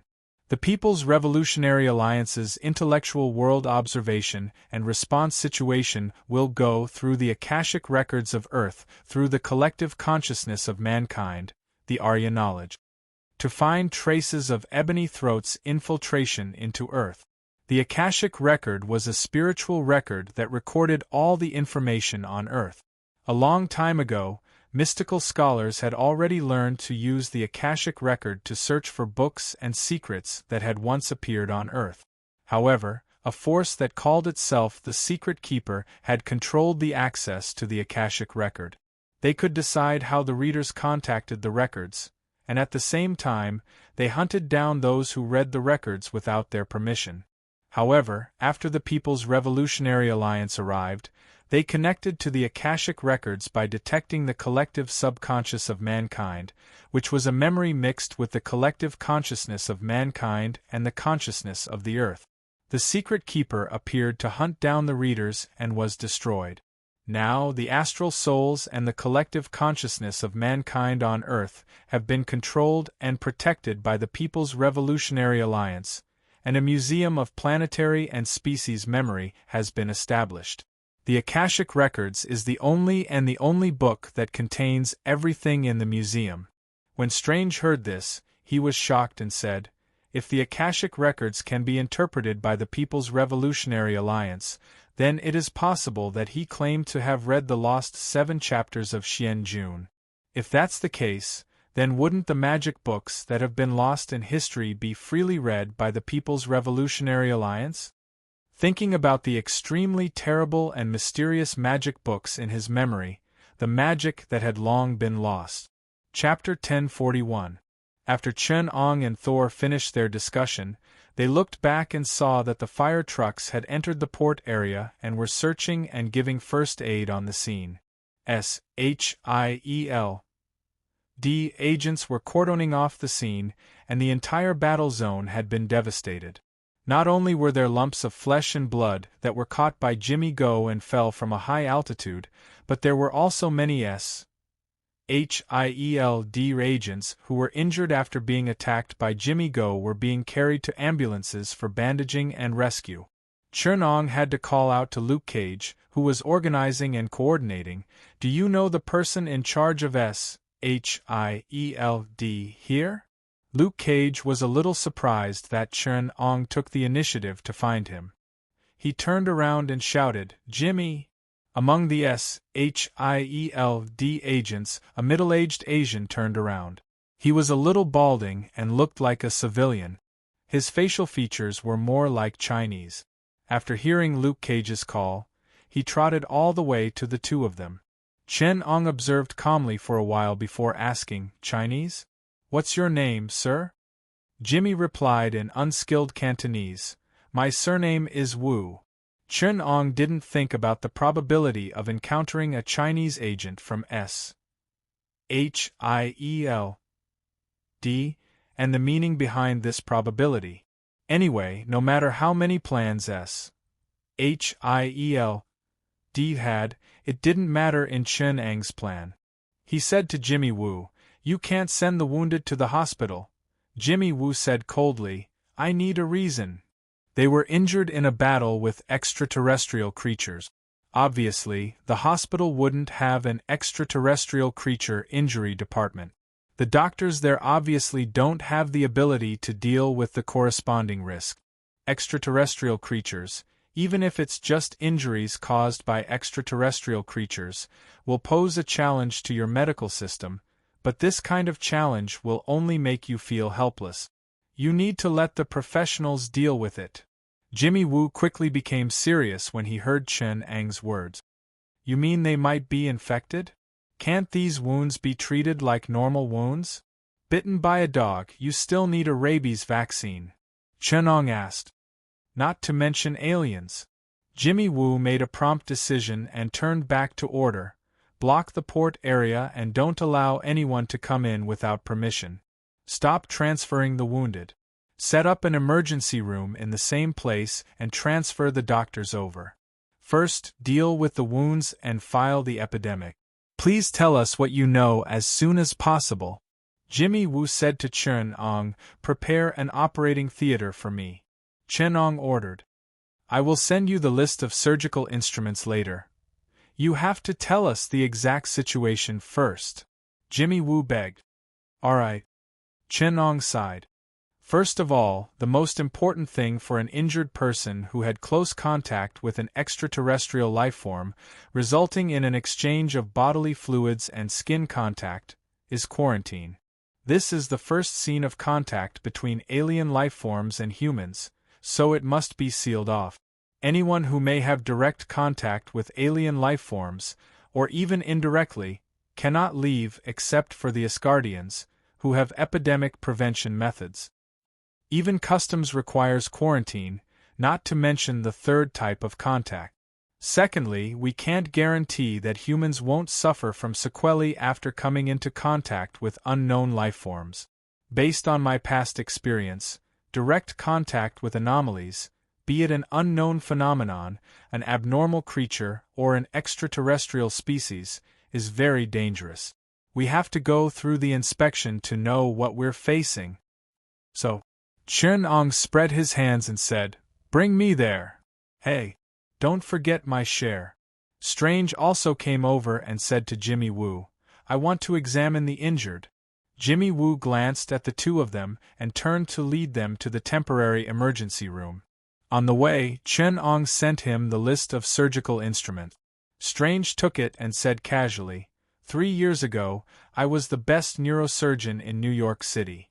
Chen Ong turned back and said, "One of?" Strange smiled and shook his head. "One of." He looked at the list and gradually frowned. His horse-like face grew longer and longer. He put down the list and said with a smile, "Interesting. You think the problem is neurological? You've prepared the most cutting-edge neurosurgical instrument. Is there a problem?" Chen Ong said perfunctorily. Strange said, "I thought I would see silver powder, salt, mummy powder, gems, gold, and all kinds of herbs. An exorcist actually needs to use surgery to solve the sequelae of supernatural injuries. Did you do exorcism rituals like this in the past?" "I'm not an exorcist, I'm an insurance investigator," Chen Ong said calmly. "Because the relevant industry is not perfect, I have to learn a little more. After all, it's not a burden to have more skills. In our industry, the problems we need to deal with are very cutting edge, but the relevant logistics development is very poor. After all, we can't tell the doctor that this victim was injured because of a werewolf, vampire, snowman, or evil spirit attack. When I was dealing with the Oregon Mountain Hotel case codenamed Shining, because of the sudden emergency, I handed the victim over to the hospital and told the victim the relevant symptoms and treatment method. But those quacks still diagnosed the patient with heart paralysis. As a result, none of the 3 victims were sent off the operating table alive. The doctor doesn't know the difference between an evil spirit attack and heart paralysis. This is just the simplest finishing move I've encountered. The victims who survived the sudden emergency need to be treated for all kinds of strange injuries. If I don't want the victim of a vampire attack to get up and eat people after the rescue is unsuccessful. If I don't want the victim of a werewolf attack to see the full moon in the sky after treatment, suddenly transform and kill his whole family. If I don't want the victim of an evil spirit to die a horrible death in the hospital and turn into a malicious spirit to harm people, you have to learn to deal with these things yourself, and not hand them over to society, because sometimes society can't distinguish things beyond common sense." "Unbelievable!" Strange shook his head. While the two of them were talking, they had already reached the temporary emergency room. Chen Ong skillfully took off the white coat hanging on the side and put it on. Then, he did a full set of cleaning and sterile protection. Strange looked at him and felt that this insurance investigator was really too skilled. Even the way he lifted the scalpel was a little too skillful. Even the way he lifted the scalpel was as standard as a textbook. Chen Ong chose a series of combinations of large blades to small blade. The smallest blade was only 0.5 mm wide. An ordinary person's hand would tremble constantly when threading a needle, and they would need to repeat the same mistake several times to align the needle. If it was on the operating table, the patient would probably be dead in the time it took for him to hold his breath. Chapter 1042. Therefore, when Strange saw Chen Ang's steady hands, which seemed to be made of steel, he was sure that this investigator was not at the level of those outside the door. Chen Ong skillfully cut open the skin on the side of the shoulder of the SHIELD reagent who had been scratched on the shoulder. His movements were as precise as if he had repeated them thousands of times. In fact, he had also repeated them thousands of times, at the cost of the blood and tears of the test subjects on the experiment table. When Chen Ong first started studying surgery, he had to get a doctorate in medicine because he could not find a top surgeon who participated in his illegal experiment. Then, he used people in the laboratory to train his skills to the top. At the beginning, Chen Ong had also made mistakes. However, he was always able to eliminate his mistakes in a very short time. With his serious attitude, he only killed a few test subjects for practice before he reached the top level. Later, He gradually eliminated the experimental research method of surgery, but thanks to Chen Ang's strange hobby of cutting two people from time to restore his touch, his technique never regressed. When he cut open the skin, Chen Ang gestured for him to retract the retractor. Strange seemed to explode, and asked Chen Ang to follow him. "You asked me to retract the retractor. I haven't retracted the retractor for anyone since I graduated. From a resident to an attending physician, no one dared to ask me to retract the retractor for them. Are you saying that you don't know how?" Chen Ang lowered his head and asked him. "I'm saying that I'll be the chief surgeon." Strange stared at him and said. Chen Ang shook his head. "Your hand is useless. I've already cured it." Strange growled in a low voice. He was so proud of his former profession that even after he became the Sorcerer Supreme, he did not want others to call him Sorcerer Strange. Instead, he insisted on calling himself Dr. Strange. Chen Ang's indifferent attitude infuriated him. "How did you cure it?" Chen Ang asked back. Strange was stunned for a moment. Then, he said vaguely, "I used my soul to guide my body and repair my hand. Chakra, true energy and spirituality. You should be very familiar with this." When Strange saw Chen Ang looking at him with a "are you kidding me" expression, Chen Ang slowly said, "So, you don't know how your hand was cured? Have you ever picked up a scalpel after your hand was crippled?" Strange was speechless. He asked in a low voice, "Does soul possession count?" Chen Ang continued to stare at him with a "what do you think" expression. "But I was once the best neurosurgeon in New York, and you are just a charlatan, a professional exorcist. Mysticism is your specialty, but can you please step away from my operating table?" Chen Ang slowly took off his gloves and said faintly, "Can I say, are you questioning my qualifications?" "I am doubting your qualifications," Strange said coldly. Chen Ang's heart was unmoved. He even wanted to laugh. The entire human race was created by him on the operating table. Now, there was a descendant of a monkey jumping out to question his ability to perform surgery. "Do you know that your genes are marked by my surgery?" But Chen Ang could not use this as an excuse. This was an unspeakable qualification. 10 years ago, during the investigation of the Kayako Mansion case, the victim's stomach was stuffed with a lot of his own body tissues. They were all parts of the victim's body that disappeared after being attacked by Zobo and appeared in the stomach. The victim with the most parts had 2 palms, half of his shoulder, and his abdomen, including half of his intestines. Almost 1/5 of his body tissues were stuffed into his stomach. I was the one who performed the surgery and removed them, saving the victim's life. As Chen Ang spoke, a projection appeared in midair, displaying the relevant files and medical records. 8 years ago, during the cult blood sacrifice case, 8 victims were sacrificed by the cult leader in a rather creative way. Their ribs were opened and spread out like wings, exposing their internal organs. Their skin tissues were dissected like wings. The skin on their abdomen was connected to the muscle tissue on their back, and the skin was spread open together with the skin and attached to a cross. Their internal organs were removed and hung in front of the victims for cardiopulmonary bypass. The victims watched as their internal organs circulated in front of them. When I saved them, they were like angels with wings made of flesh and blood. But they were still alive. This case is known as a case that challenges the limits of surgery. You should have heard of it. Strange said with a trembling voice, "This has indeed aroused the interest of many surgeons, including me.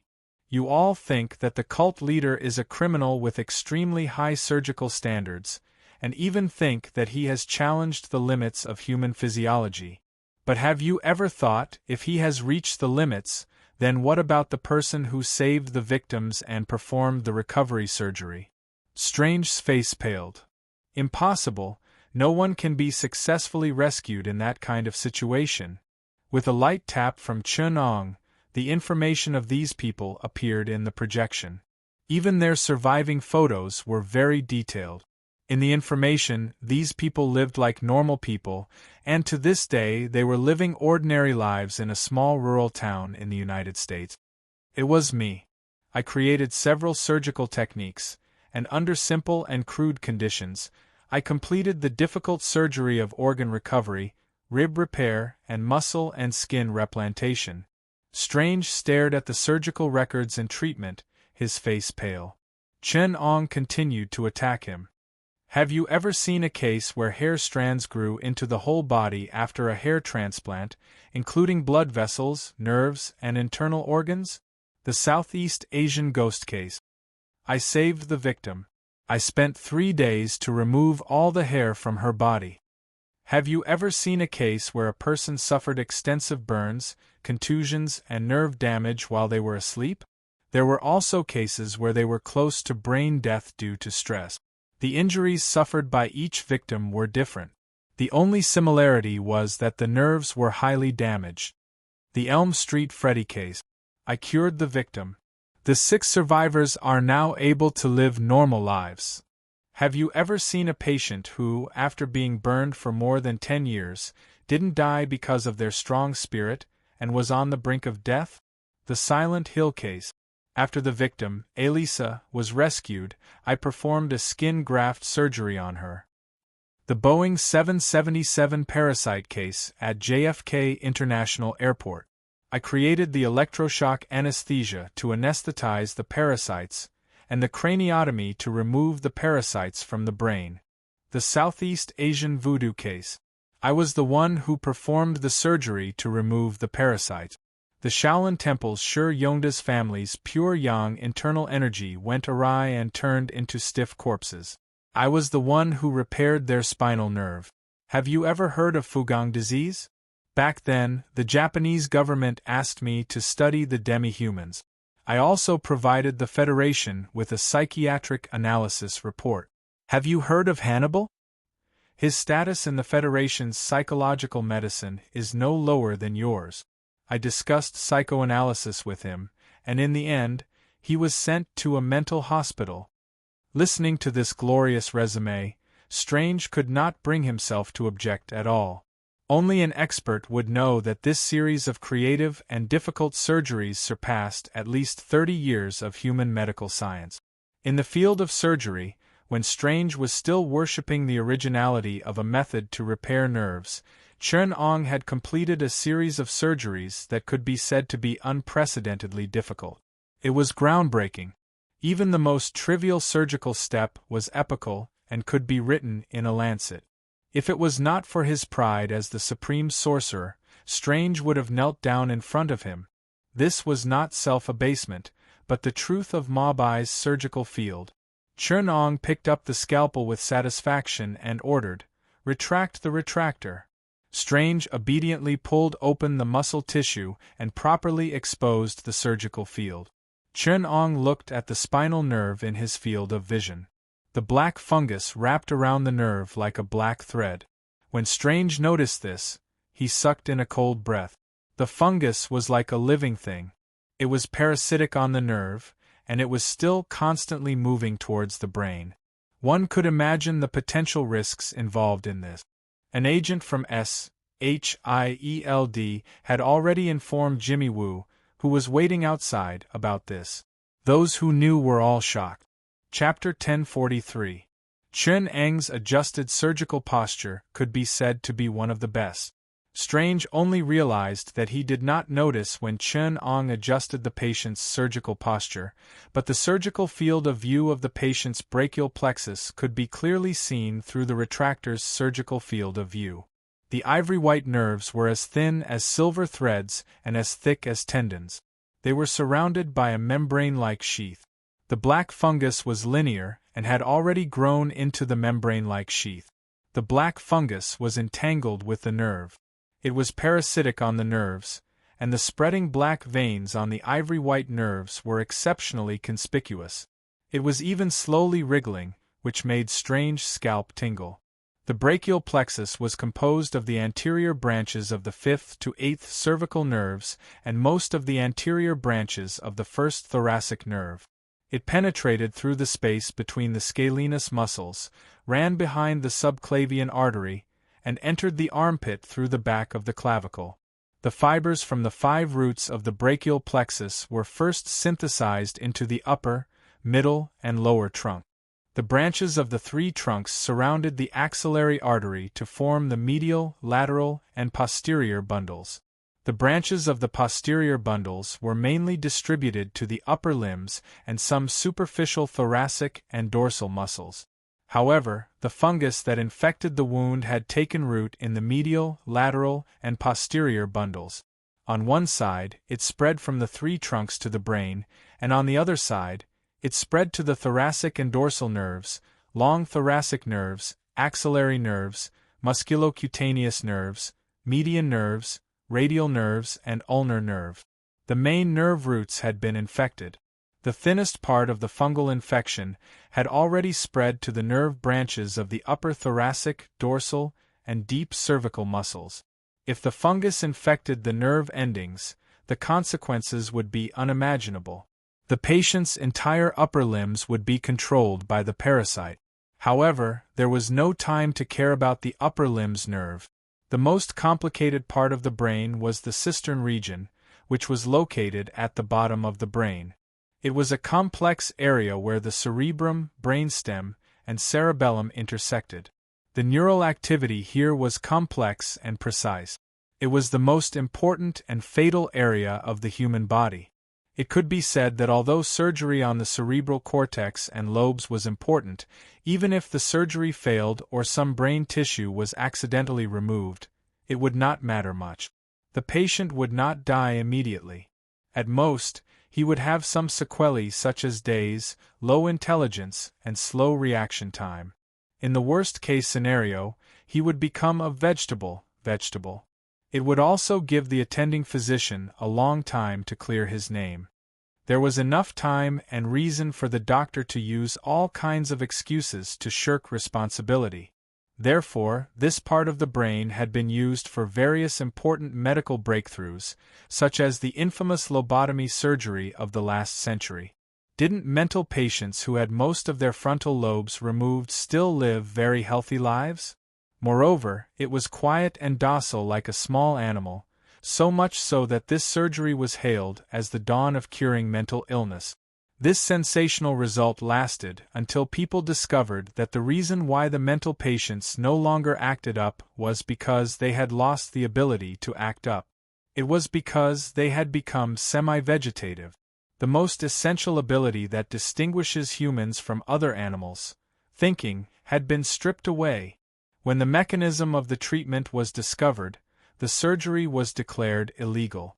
However, the cisterna was different from the lobes of the brain, which were areas that could be used to produce results in the last century.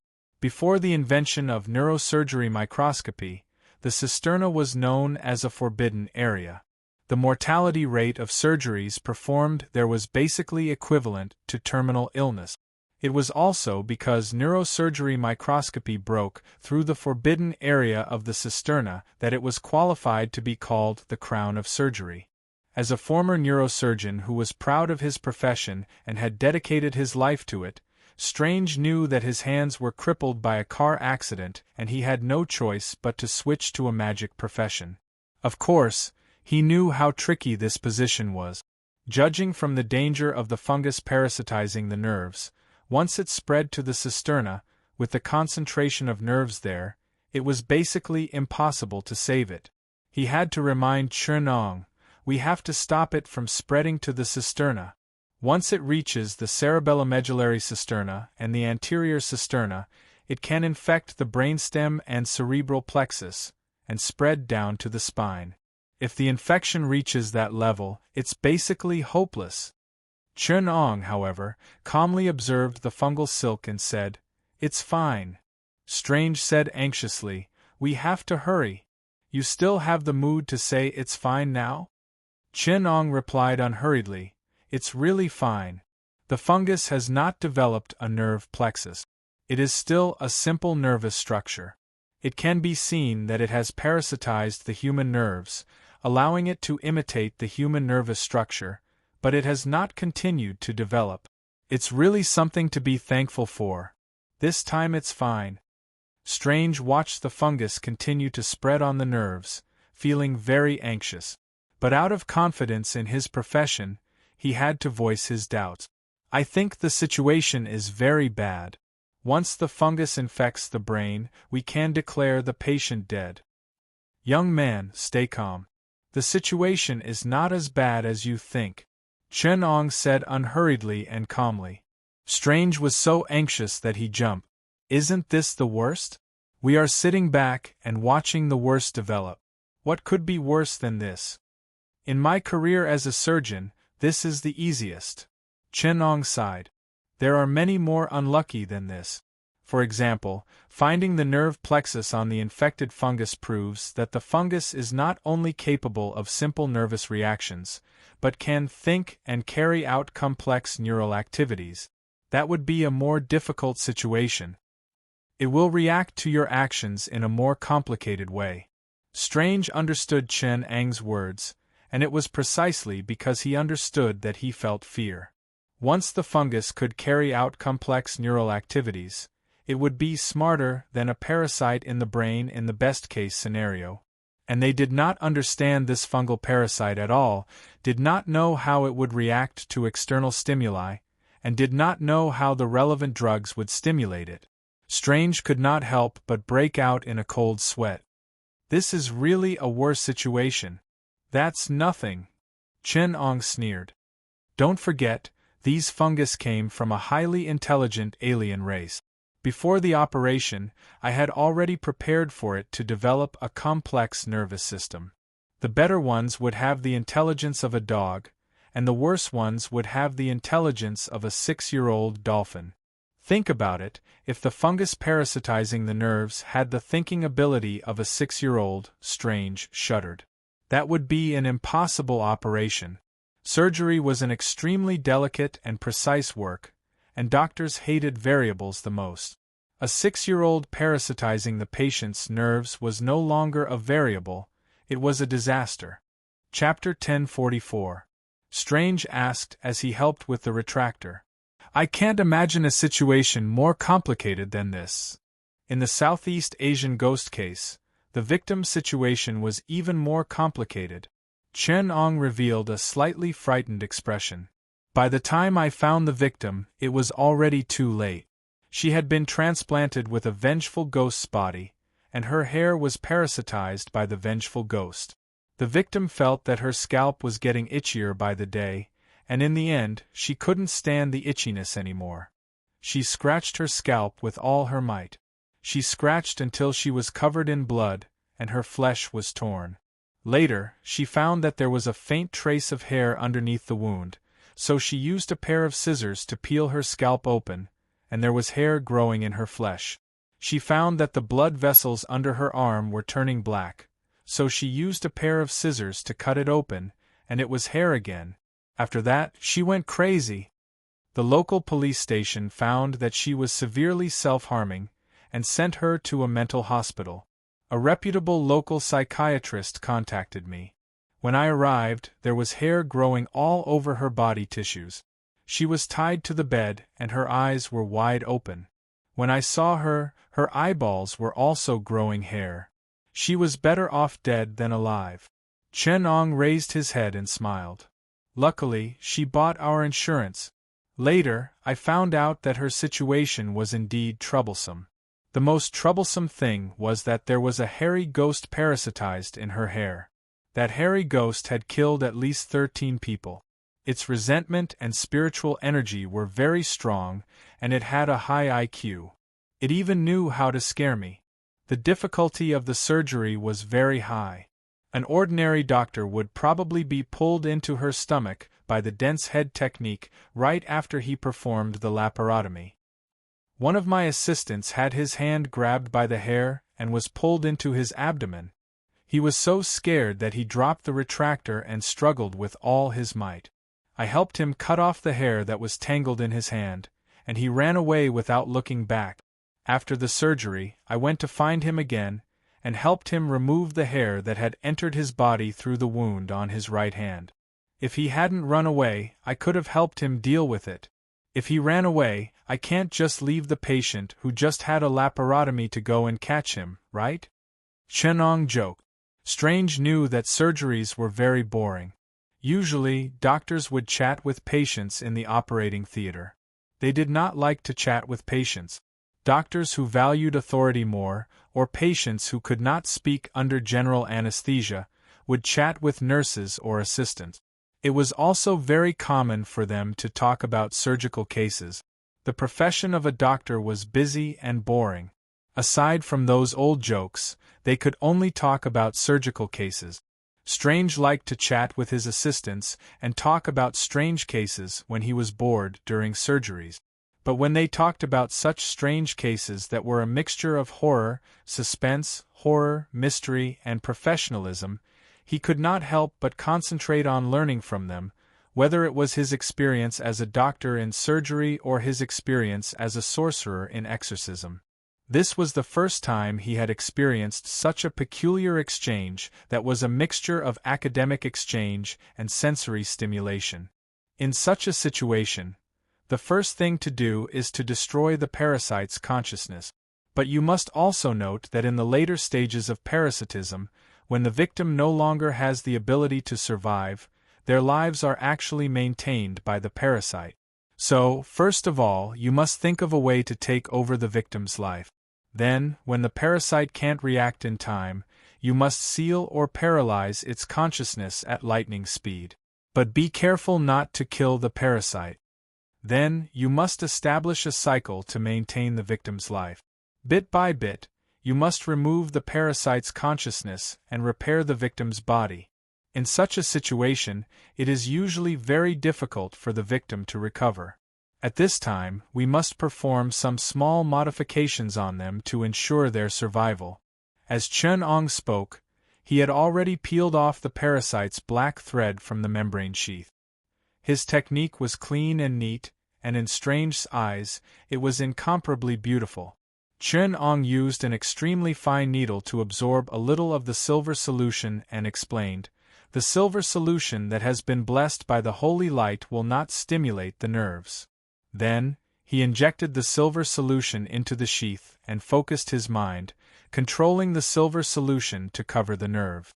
Then, he took out a special laser emitter and explained to Strange, "The holy light generator is made up of holy light rubies that have been precipitated by faith and synthesized from the prayers of at least 100,000 believers through a special high-energy reaction. By activating this special ruby, you can create holy light." Using the holy light generator, Chen-Ong shot out a pure white high-energy laser. Strange almost couldn't help but stop him. Using a laser to irradiate a patient's nerves was basically murderous. The laser was only 1/100th the thickness of a strand of hair. A single tremble of Chen-Eng's hand could cause a deviation of hundreds of times.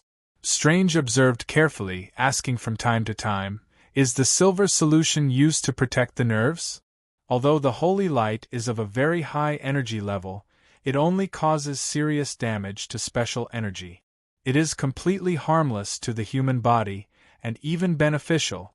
The silver solution is used to react with the holy light to create the special substance holy light silver, which is used to protect the nerves from the damage of these fungi. This way we can use the holy light to stimulate the fungi. The white nerves were gradually coated with a layer of silver. Under the shadowless lamp, they flashed with sacred and beautiful colors. Compared to the human body's muscle tissue and blood vessels, it was astonishingly beautiful. But only people like Chen-Ong and Strange could appreciate such beauty. Chen-Ong sighed. "Every time I see such beautiful colors under the microscope, I'm mesmerized." "Yes," Strange exclaimed.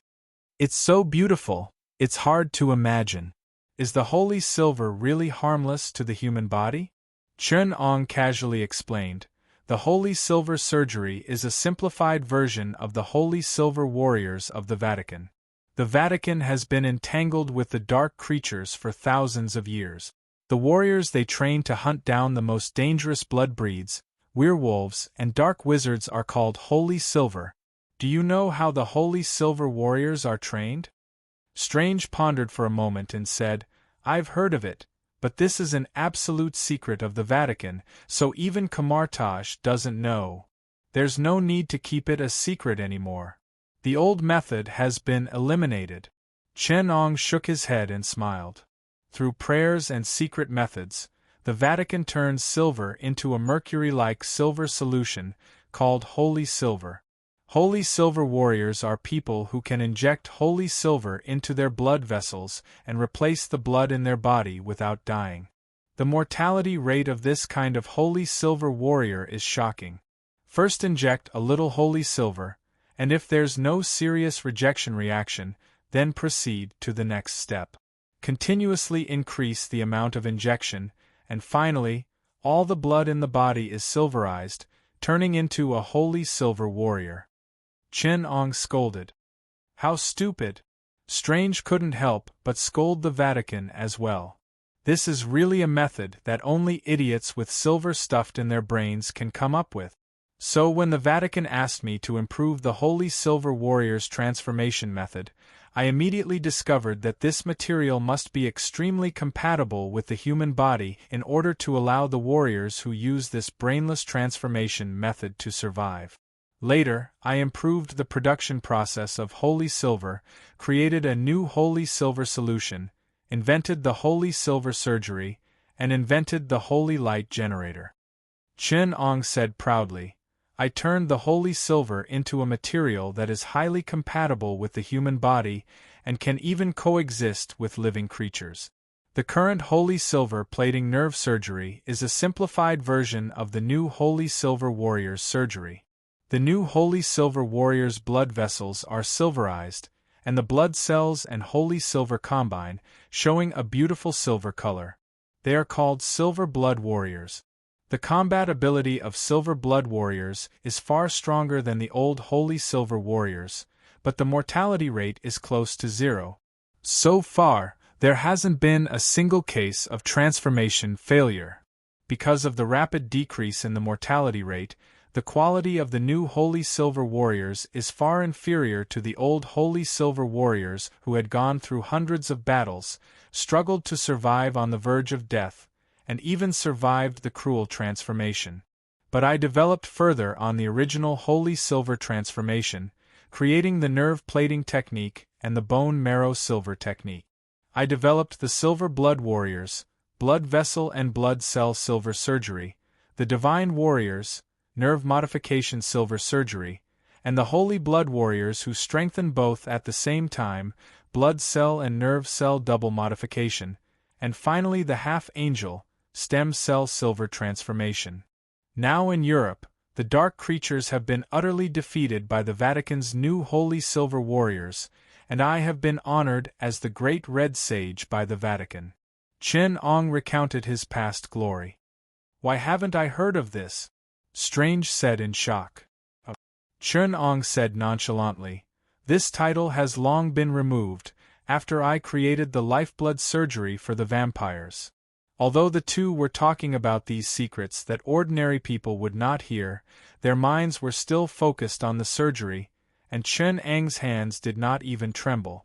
At the place where the fungus had invaded the nerve, where the black thread and the nerve came into contact, he used holy light to coat the fungus with a layer of holy silver, and then stimulated the fungus with high-energy holy light, causing it to shrink and retract its tiny tentacles. In the end, the fungus shrunk into a ball and attached to the nerve like a black tumor. Chen Ong wrapped it in holy silver solution, and the fungus activity was reduced to its lowest before Chen Ong cut it off with a scalpel.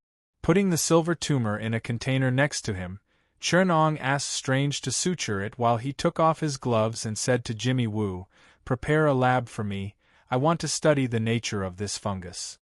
Strange asked in return, The surgery is already a success, aren't you going to do it for others? Chen Ong rolled his eyes at him. I want to study the nature of the fungus before I can invent a new surgical method to solve this problem. Strange said, The Holy Silver surgery was a success. Universality. Chen Ong frowned and shook his head. I need to create a universal surgery so that any qualified neurosurgeon can remove these fungus. Do you want them to learn how to use their mind to coat it with holy silver? Is the precision of the holy light laser something that surgeons can achieve? Before your hand was crippled, you might have learned it after a few months of training, but for those mediocre people. Haha. Also, do you know how expensive a holy silver is? Strange looked at the used holy silver solution and said, "Hundreds of thousands of dollars?" Jimmy Woo smiled and said, "SHIEL. D will pay for the surgical supplies. $80 million. Chen Ong said calmly, "Who asked those vampires to be so rich? The market price has been inflated by them, and now even the Vatican can't help but secretly sell a few every month. The blood transplant surgery I invented can be used with holy silver. Vampires can avoid the damage of sunlight and become daywalkers if their blood vessels are coated with holy blood silver. Those vampires have gone crazy to collect the surgical supplies. The price I'm talking about is the market price 3 years ago. After I left Europe, I heard that because the American vampires entered the market, the price increased several times. The Vatican had no choice but to launch an anti-corruption campaign to punish the cardinals for stealing and selling holy silver. I have to find out more about the current price. I'll go prepare the laboratory for the doctor right now." Jimmy Woo no longer mentioned the reimbursement of the surgical supplies and turned to leave awkwardly. Strange secretly clicked his tongue. As a doctor, he knew very well that a human life was priceless, but saving a human life had a cost.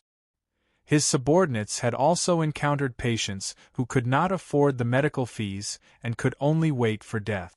Therefore, he could understand the cost of the surgery, and he would not be like some saints who would say that saving lives was more important.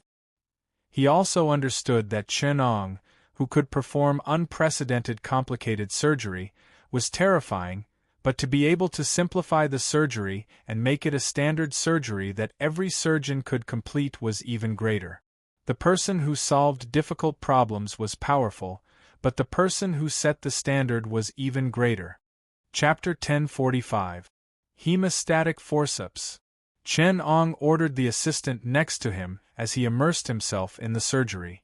Strange handed him a pair of mosquito hemostatic forceps and could not help but say, "You can totally leave these things to the nurses, but you won't let the nurses from SHIEL D assist you in the surgery. I'm the attending physician of the neurosurgery department, the best in New York, or at least one of the best. Even if you're great in the field of neurosurgery, I won't listen to you." Surgical scissors. Chen Ong ignored him and continued to order. Strange had no choice but to obediently hand him the surgical scissors and continued to complain, "I can't be an anesthetist, a nurse, and an assistant physician. You have to promise me that I'll be the chief surgeon for the next surgery." Basin. Chen Ong continued to order indifferently. Strange grabbed the basin containing the surgical waste next to him and moved it to Chen Ong. Chen Ong used the surgical forceps to clamp down on a fungal creature that was twisting slightly like a black leech and threw it into the waste basin. He took off his mask and latex gloves and said to Strange, "Suture the wound and give this to SHIEL D. Don't worry, it's not just the next surgery, all the surgeries in the future are yours. I've already recorded the surgery process. You can watch the video later and learn. I'll leave the next surgery to you." Strange was caught off guard. He counted the gauze while making preparations for the suture and at the same time said in surprise, "What do you mean leave it to me? There are still 13 patients here. Even if we perform 2 surgeries at the same time, we'll have to work continuously for at least 3 days. You can't push all this to me." Chen Ong took off his gloves and said calmly, "I've extracted the chemical components from the fungal tissue that can anesthetize them and solved the most critical problem. I've also accompanied you in 3 surgeries to remove the parasitic fungus from the bodies of those SHIEL D agents. I've already set the surgical standard. Don't tell me that you haven't learned it after 3 surgeries? Of course I've learned it. I learned it the first time you did it, Strange said reflexively, refusing to admit defeat. However, he somehow felt that his tone was a little hollow. God, have mercy on me, when did I, Dr. Strange, have to tell anyone that I've learned it? He hadn't said this since he graduated from medical school. If he said it out loud, he would feel like he was admitting defeat to Chernong and lowering his head. Although Strange knew that his skills were indeed inferior to this annoying fellow, he could not admit defeat in terms of confidence. But these are our shared missions, you can't throw them to me, Strange complained. I was the one who discovered the parasitic fungus. I was the one who performed the first successful surgery. I was also the one who cultivated the alien fungus. I was the one who discovered their life characteristic. I extracted the chemical components that slowed down the fungus life activities and established the standard for subsequent surgeries. Now, according to my standard, any doctor with 3 years of neurosurgery experience, even if he was a pig, should know how to perform surgery. I built the microscopic stripping surgery for the parasitic extraterrestrial fungus from scratch, and now you still want me to do the work of these technicians? What use do you have in the world of medicine? Chen-Ong questioned disdainfully. Strange was so angry that his blood boiled, and he barely managed to swallow that mouthful of blood.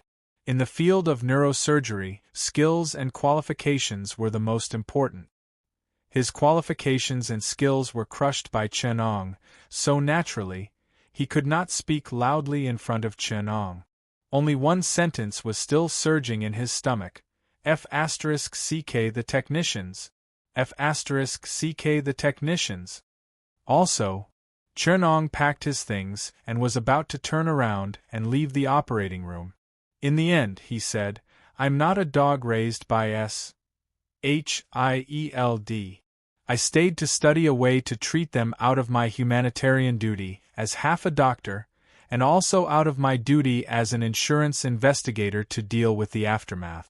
Since we've already developed the technical standard, and they didn't buy our insurance, why should I stay to treat them? Where are you going? Strange had already sutured the patient and asked. Chen-Ong didn't even look back. Go and investigate what Thor said. Hey, this matter doesn't seem to have anything to do with you, an insurance investigator. Strange said behind him. Chen-Ong sighed. Who said it doesn't matter? Do you know how many people have insured Earth? In theory, any person or species with Earth citizenship is eligible to insure Earth. So, including environmental protection organizations, industrial groups like Stark, and even some Earth species that have been stranded in outer space, they have all insured Earth. You're just looking for an excuse. Strange laughed. Chen-Ong explained helplessly. Some time ago, when the Human Revolutionary Alliance was developing its financial business on the Milky Way star, they acquired a cosmic banking group. The first batch of insurance business included a non-famous mercenary group. A raccoon in the Guardian of the Galaxy has Earth citizenship, so it insured Earth, although it seems to only want to make a lot of money after Earth is destroyed. There's also the duck alien, Strange Duck Howard. His Uncle Donald was born on Earth, and has Earth citizenship by default. He's a rich man, one of the richest people in the Milky Way. He insured 50 million star dollars. Earth citizenship, Russian space heroes, space dogs Layla and Cosmo. After they were renaturalized in the Soviet Union, they insured most of their money to Earth. Speaking of which, the Soviet Union launched more than a dozen space dogs in the Milky Way in order to experiment with manned spaceflight. They did the best. The first space dog among them, Layla, was launched and activated the mysterious genes left behind by the apocalypse in the experiment of creating Earth species in the cosmic radiation, gaining super intelligence and superpowers. Later, Layla made a name for himself in the Milky Way galaxy. When the Soviet Union launched other space dogs, they were secretly taken into the Milky Way galaxy and used their own cosmic radiation to activate the mysterious genes. This was the biggest mystery of the Soviet satellites back then, the mystery of the disappearance of the experimental dogs.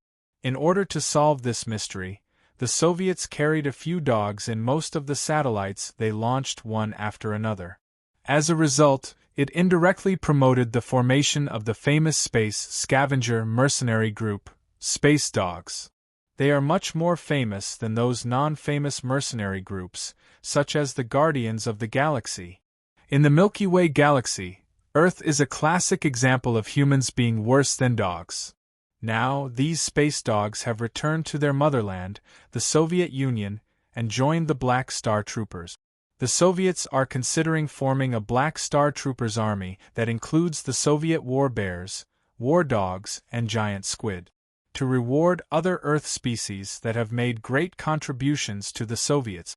Have you considered the issue of animal ethics? Strange asked after a moment of silence. Chen-Ong smiled. After admitting that you monkeys have human rights, the CPP no longer has these problems. Since ancient monkeys can have the rights of humans after evolution, why can't other animals? Chen-Ong waved his hand. The CPP checked Akasha's records and found that someone had indeed used black magic rituals to establish a space channel to outer space, and used the unique subspace structure of Hell to hide most of the traces. Now the CPP has sent an investigation team to Hell to demand an explanation from Satan. The fleet to attack the Thanos is also ready to set off. Where does the space channel lead to? Strange asked. Chen-Ong smiled. The CPP has strict surveillance. The Indian subcontinent has your Camartage, Europe has the Vatican and the Dark Creatures, North America has the Avengers, South America has the Nazis. Where else can it go? Of course, it's the Black Continent, Africa. The space channel leads to Egypt. It should be the work of the local wizards. I have already locked on to the suspect. You're going to Egypt? Strange glanced at the luggage Chen-Ong had prepared and asked. Chen-Ong nodded. Yes, I asked SHIELD to send me to Egypt. They owe me a sacred silver potion, and Cyclops owes me a favor. They were going to recruit me before, but now that they know the market price of sacred silver, they don't dare mention it again. Haha. Wu Mohu should have left Egypt. Strange frowned. Do you know why he went to Africa? Yes. Chen-Ong lowered his head and glanced at the picture of the target. That jet-black, dirty, and sloppy local magus was as inconspicuous as most of the magi in southern Africa. However, there was a brand scar on the target's neck that was slightly different. A voodoo sect wizard, nothing special. Chapter 1046. The next morning, Chen-Ong, who had a good rest for the night, came to a nearby temporary airport. After a small half of the port area was blocked, there were stretches of concrete poured roads here as a runway, but the requirements for the runway for large passenger planes are so high that it has reached a demanding level, so it is a Quinjet that is parked here. As soon as Chen-Ong walked under the fighter, he saw Wu Jimmy put down the rear hatch and came out. Hey! This is a big guy specially transferred from the headquarters for you. It is the most advanced fighter in the United States. It only takes 3 hours to fly to Africa. It takes off and lands at a high price. Wu Jimmy was full of smiles and introduced enthusiastically. How high is it? Chen-Ong handed his luggage to him and walked in calmly. Is it as high as 280 million? 280 million, or the current market price of a dose of sacred silver potion. Chen-Ong just checked it in the evening. Wu Jimmy's face froze. He looked as embarrassed as if he had been punched in the face, and he still had to smile. Agent May of SHIELD sighed in her heart. After all, Wu has been in the field for a long time. His professional level needs to be improved. If the former one-eyed director was here, with his thick skin, he would definitely be able to maintain his composure. However, not everyone has the level of one-eyed director Nick. He is a black-bellied character who can compete with elite politicians, and his skin color is too cheating. Not to mention whether Nick has lost the ability to blush. Even if he blushes, no one will notice it. Chen Ong got on the Quinjet, and after glancing around, he looked disappointed. The interior space of the Quinjet is narrow. There are 2 pilot seats in the front of the opposite plane, both of which are occupied. The remaining space can't even fit a small main battle tank. Chen Ong said with emotion, "I heard that the Quinjet was finalized during World War II. I didn't expect it to be the best fighter in the United States. Over the past few years, the 7th-generation space fighters of the Revolutionary Alliance have been rapidly being replaced. The near-Earth planetary orbit spaceplanes, small space battleships, and small to medium-sized spaceships have all been updated twice. The 2S HIELD agents following Chen Ong suddenly had a dark expression on their faces. We entertained you so warmly, and we even took out HIELD's most advanced Quinjet as a means of transportation. Do you need to slap us in the face like this?" Chen Ong found a seat and sat down. Agent May sat next to him. The rear hatch slowly closed. Chen Ong turned to look at Detective May and said, "All these years, haven't you thought about going back to your motherland to take a look?" Agent May did not expect Chen Ong to ask her this question. She was stunned for a moment, then shook her head and smiled. "Thank you for your kindness, but America is my motherland now. I was born here, grew up here, and I'm willing to die for it. Besides, which one is your motherland? The one this planet originated from 5,000 years ago? Or the one that came from another universe 3 years ago?" Chen Ong said, "Both. Motherland is a cultural term. It exists in the bloodline and cultural heritage. Even if it's a universe away, as long as we recognize the will of the Chinese civilization, he will be our compatriot. On the contrary, even if he is of the same origin, if he betrays will of China, then China will no longer be his motherland." Chen Ong turned his head and said calmly, "Just like you." May's expression was very ugly. She wanted to say something, but Chen Ong was no longer interested in listening to her. At this time, the person in the co-pilot seat suddenly turned around and said, "A country is a political entity formed by people, and motherland is a cultural concept. They should be separated, not mixed together." Chen Ong did not show any surprise when he saw him. He just said lightly, "The basic unit of the Revolutionary Alliance is a civilization, not a country." "You don't seem surprised to see me," Strange said lightly. He seemed to have regained his usual easygoing demeanor. Chen Ong looked at the dark circles under his eyes and said with emotion, "I'm surprised that you didn't take advantage of this time to rest, but came to show off in front of me." "Show off what?" Strange asked, even though he knew the answer. "I'm not showing off. I finished 2 3-day missions in one night, and I did it alone with 2 assistants. They are all here to gain experience, and they are only at the level of pulling the retractor. I alone completed 13 surgeries. The so-called 13 operations in 3 days is just what you said," Chen Ong said coldly. "And if you don't sleep now, you will faint on the way to the investigation. I won't delay.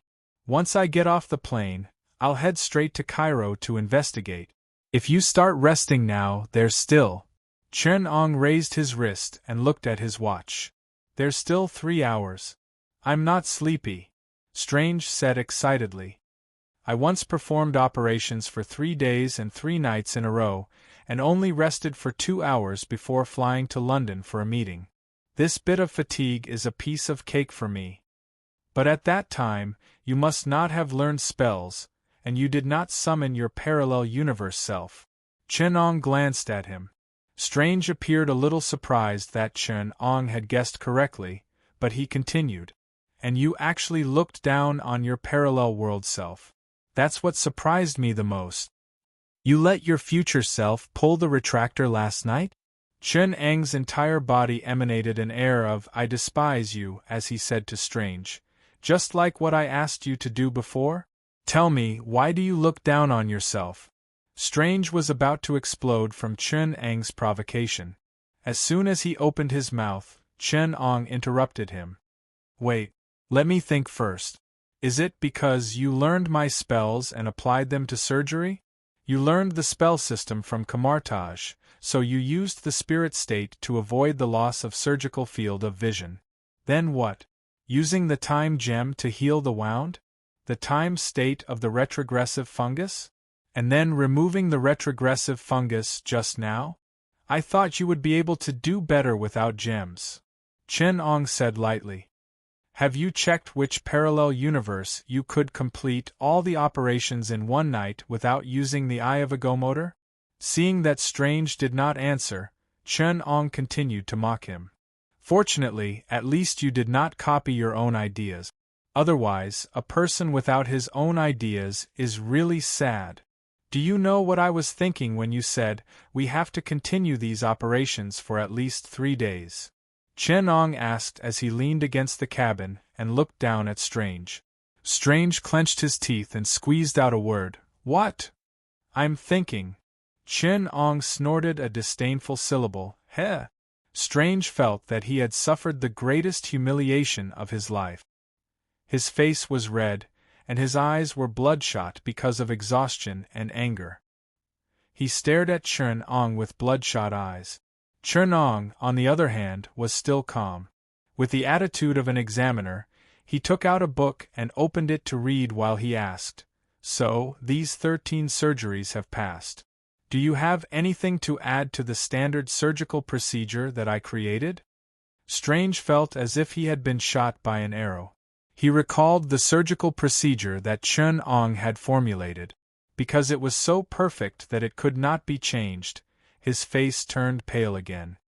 His anger was immediately extinguished. His face turned dejected. He gritted his teeth and said, I have nothing to add. Chen Ong snorted. Ha! At least he was not so contemptuous. Then, he turned to the next page and praised. Not bad. At least, you didn't arrogantly change my standards. You can understand the indispensability of the seemingly insignificant details in my standards. This proves that you at least understand my standards, and you're not just giving out opinions carelessly because you don't understand it. If that's the case, then I'm really disappointed. Chen Ong raised his watch again and glanced at it. Using magic consumes a lot of energy. You'd better take a break on the plane. Otherwise, you might die in the hands of some wizard when we arrive in Cairo. If the new supreme wizard dies in a corner of the Black Continent, then it'll really be a laughingstock. Strange's originally high morale after proving himself was hit hard by Chen Ong. He did not want to say anything more. So he touched the Eye of Agamotto on his chest, and the green ring of time appeared in his right hand. He adjusted his time to double, and was ready to lie down and sleep for a while. Before sleeping, Chen Ong said casually, You'd better not use that thing. Wandering outside the time of this universe will gradually make you lose the protection of the universe, and attract the attention of some existences outside the universe. They are waiting for an opportunity, ready to pull you out of time at any time. In this universe, only within the timeline is safe. There are countless dangers hidden in the endless parallel world.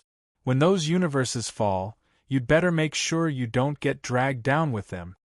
Chapter 1047. Cairo, one of the oldest cities in human history, had a history of 5,000 years.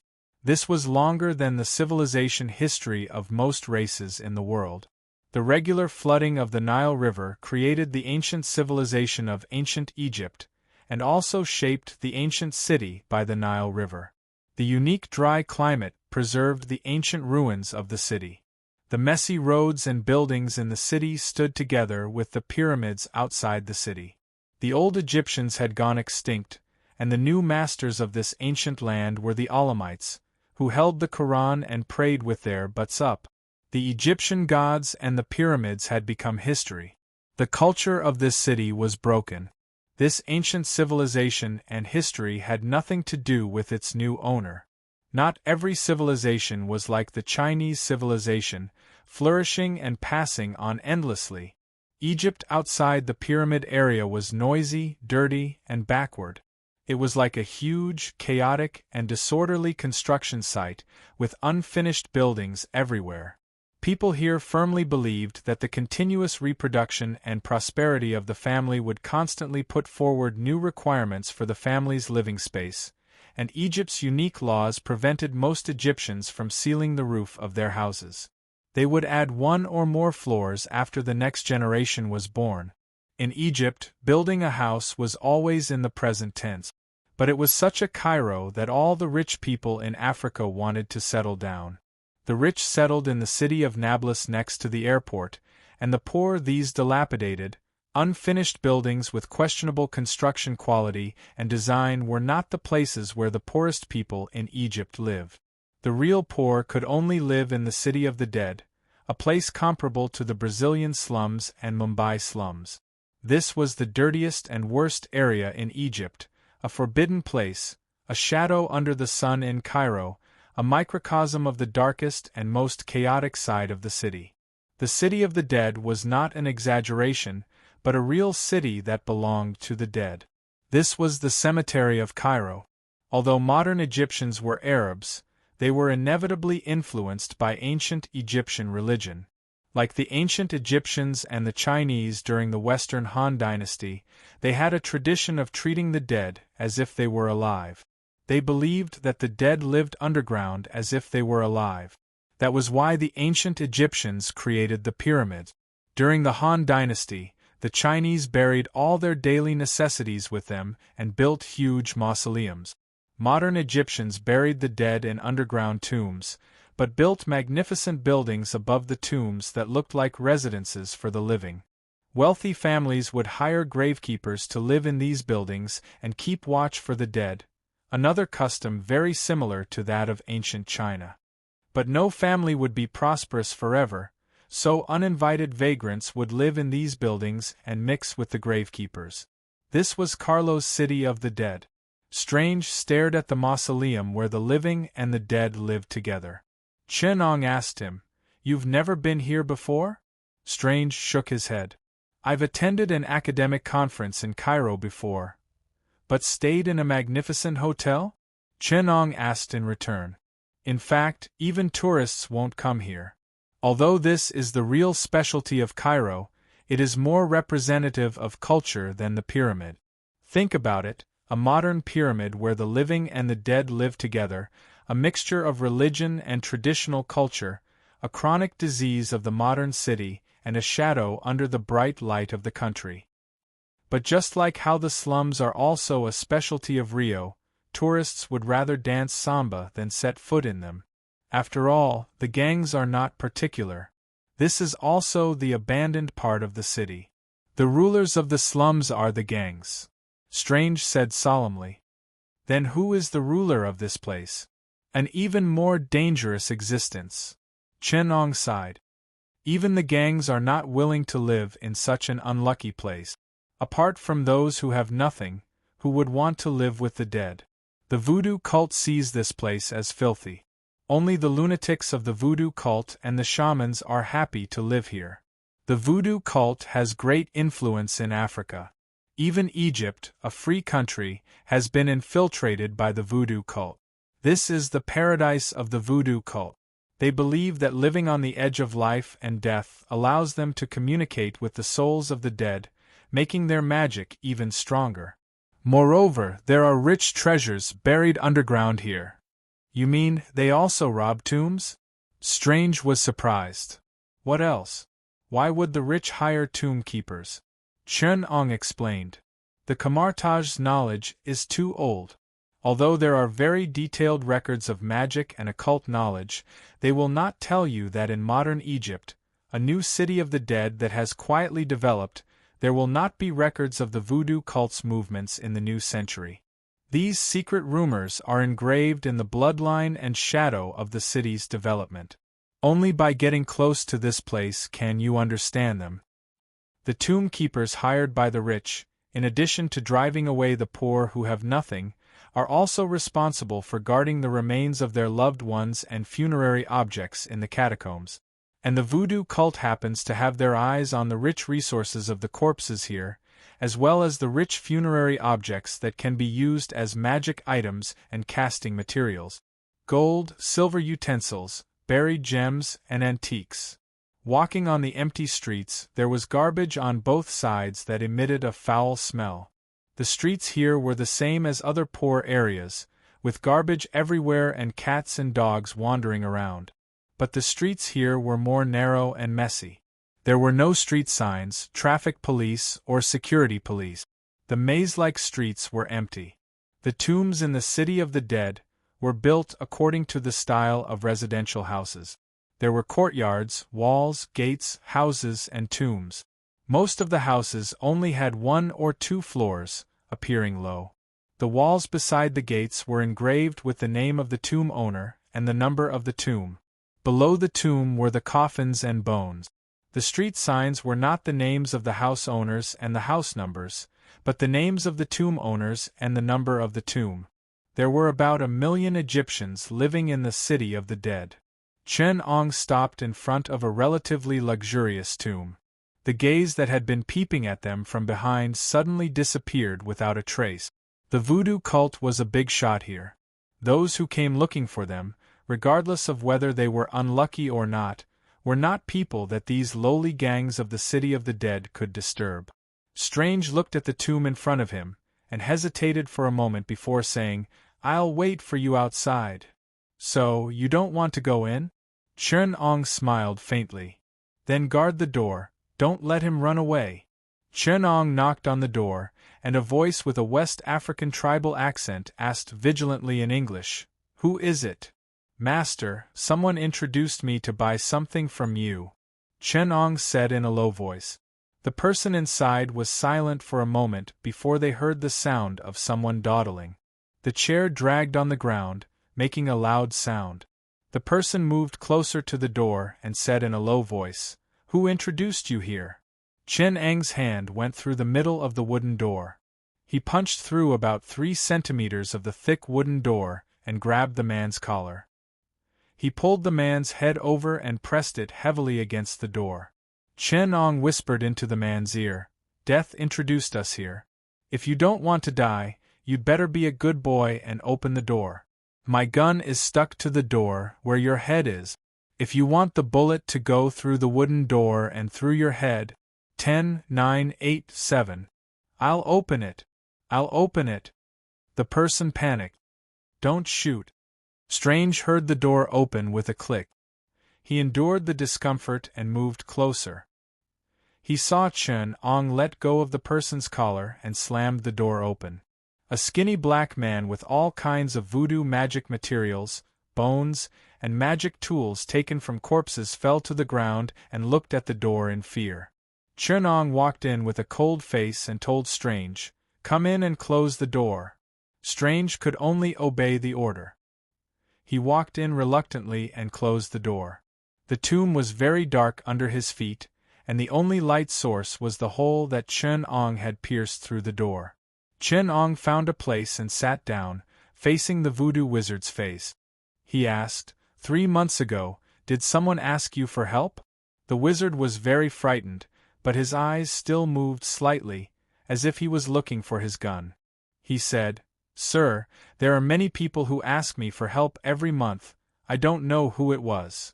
Chapter 1048. Chen Ong looked at the voodoo wizard's panicked eyes. The room was very gloomy, and there were traces of voodoo witchcraft everywhere. There were the dried and decayed remains of eagles, snakes, and lizards, animal corpses, human bones, monkey heads, antelope skulls, elephant tails, bracelets on the wall, and all kinds of bottles and jars on the table. Chen Ong walked past the table and saw a dried chameleon, a woman's finger with very long nails, a vulture's head, bundles of antelope horns and ivory, brightly colored local textiles, and bundled up dead people's hair. Chen Ong walked to a shelf that was used for blood sacrifice. On the shelf, there were necklaces made of beast teeth, bone ashes and other colorful powders that were used to cover the body, luxurious priest clothes and decorative magic tools, as well as small hammers that were used to smash skulls, large hammers that were used to smash bones, daggers that were used to cut open chests, large blades that were used to behead people, and spears that were used to stab the sacrificial offerings. Chen Ong took down the spear and held it in his hand. The wizard on the other side was sobbing and begging in a low voice, "Let me go! I don't know anything." Chen Ong suddenly turned around and the spear in his hand shot out like lightning, piercing through the wizard's chest. Strange, who was guarding the wizard, was shocked and said in horror, "You killed him? Why did you kill him? We haven't gotten anything out of him yet. Are you crazy?" Chen Ong walked forward, stepped on the spear, and pushed the spear that had pierced through his chest forward. More than half of the spear pierced through his chest and pressed against the ground, forming a frame to prop him up. The wizard hanging on the spear bled from all 7 orifices and died a horrible death. Strange was at a loss and had no idea what Chen Ong was doing. "No matter how we interrogate him, he won't say anything," Chen Ong said calmly. "After all, we can't hurt him." The wizard who was impaled on the spear was still motionless. His limbs were twisted and he died a horrible death. Chen Ong grabbed a handful of butterfly scale powder from the jar on the table and sprinkled it on the corpse. He then opened 5 or 6 boxes of witchcraft materials and grabbed a lot of powders of various colors. There was lime, clay, red earth, blood mixed with spices, and even a small bit of gold powder. Chen Ong looked at the gold and silver powder in his hand and said with interest, "It seems that staying in Egypt for so long was not a waste of time." Gold, silver, and gems symbolize the gods of ancient Egypt and are also the origin of European alchemy. Gold is the sun, and men are the power of life. Silver is the moon, and women are the power of spirit. This is the magic system of ancient Egypt. It's convenient for me. Chen Ong dipped the powder in the wizard's blood and drew all kinds of mysterious symbols and geometric patterns around it. Strange looked at him solemnly and asked, "Are you trying to summon his soul back for interrogation?" "No." Chen Ong quickly finished the runes, stood up, and looked at the corpse. "Do you know the meaning of the word voodoo?" The word comes from Benin. Benin is one of the most backward countries in Africa, and it is also the origin of voodoo. The true meaning of voodoo was created by the voodoo queen Lavelle in the 18th century, but Benin is the cradle of voodoo. It originated from the ancient beliefs of the local native. In the local language, voodoo means God, spirit, and soul. Very few people know the ancient origin of voodoo. Even before humans left Africa, it was passed down in an ancient tribe. Long before the Egyptians built the pyramids and developed their own sacrificial culture, the predecessor of voodoo had already been passed down in Africa. Legend has it that its origin is on the African continent, one of the 5 tribes that hold the secret of the origin of mankind. The name of that ancient tribe can no longer be verified, but the god that they worship, or rather fear, has been passed down. Voodoo is the description of the nature of that god and the inheritance of its power. In the worldview of voodoo, everything has a spirit, and spirituality originates from the outflow of an indescribable God. The spirit flows from the source of God, and with death it returns to the body of God. They worship the soul, study the soul, and try to use the power of magic. They refuse the process of returning and refuse death. What makes you think that you can control the soul of a voodoo wizard? They struggle their whole lives to escape from that curse, the gaze of that existence. They kill spiritual animals and use those spiritual materials to create substitutes, trying to confuse that existence and replace their own death. Chen Ong looked at the spear under his feet and smiled. Spears can't kill them. The corpse hanging on the spear suddenly raised his head, and an extremely distorted expression appeared on his bloody face. He used his broken lungs to make a strange sound. "Since you know that knives and swords can't kill us, why do you still dare to come here?" Chen Ong kicked his body heavily, sending him flying. Then he lifted the spear and nailed him to the wall. He sneered, "Even if I can't kill you, so what? Aren't you still a trash? There are many people who can't be killed. Have you heard of demi-humans? They wish they could die. Do you want to be wrapped in 100 tons of cement and sink into the Maradona Trench? Trash. The wizard on the wall, in front of Chen Ang's wild domineering aura, still revealed his true nature. Seeing that he still chose to pretend to be dead even though he didn't receive any fatal damage, instead of fighting back, it was clear that this guy regarded immortality as his trump card. A little scare and he revealed his true nature. He hurriedly begged for mercy. Warrior, we can talk. You can ask whatever you want. It's not that we voodoo wizards have never been dealt with in this way. They cut off our heads or burned our bodies to ashes with fire. But these methods have long been solved by our wizards. You can't kill me, but that person can kill me. He can destroy my soul. I don't dare to offend him. The wizard begged. How about I tell you some clues? I won't offend him too much. You can investigate it yourself. Chen Ong glanced at him. He really couldn't stand the rancid smell in this room. He asked Strange to open the door. Strange simply stood at the door with Chen Ang's back facing him. Facing the voodoo wizard nailed to the wall, Strange said leisurely, "Playing with souls? Is it a devil or a demon? Satan or Lucifer? Mephitis? Baal? Belial? Ammon?" "It shouldn't be Satan," Chen Ong said softly. "It seems that Satan has taken the blame for you guys. I hope he won't be messed up too badly by the investigation team of the Revolutionary Alliance. Which devil or demon king became the ally of Thanos?" Chen Ong played with the lighter in his hand. The wizard on the wall showed a flattering smile and said, "The monster I summoned should be heading to Wakanda. The reason why they found me was because I had sneaked into Wakanda before." Strange said solemnly, "Why can you sneak into Wakanda, and why did you sneak there?" The wizard showed a greedy smile. "Of course I went there for vibranium. If not, who would go to that remote place?" Chen Ong sneered mockingly. The voodoo wizard trembled and said cautiously, "Wakanda seems to have a mysterious connection with voodoo. People of voodoo sometimes go there to exchange some things. Provide them with information.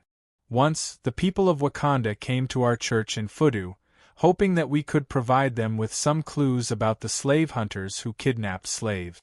I took the opportunity to sneak in, but before I could find vibranium, I was caught."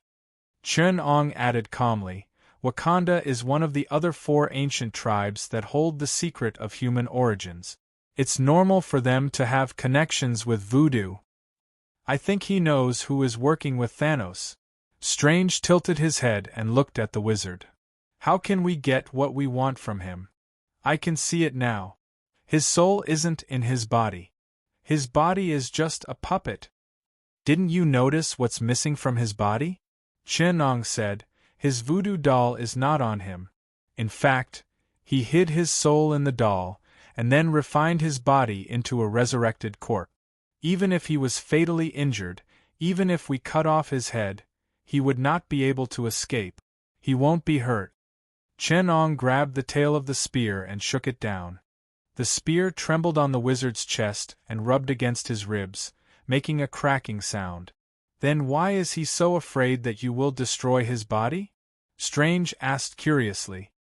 "He hid the voodoo doll too well. He's afraid that someone won't find it."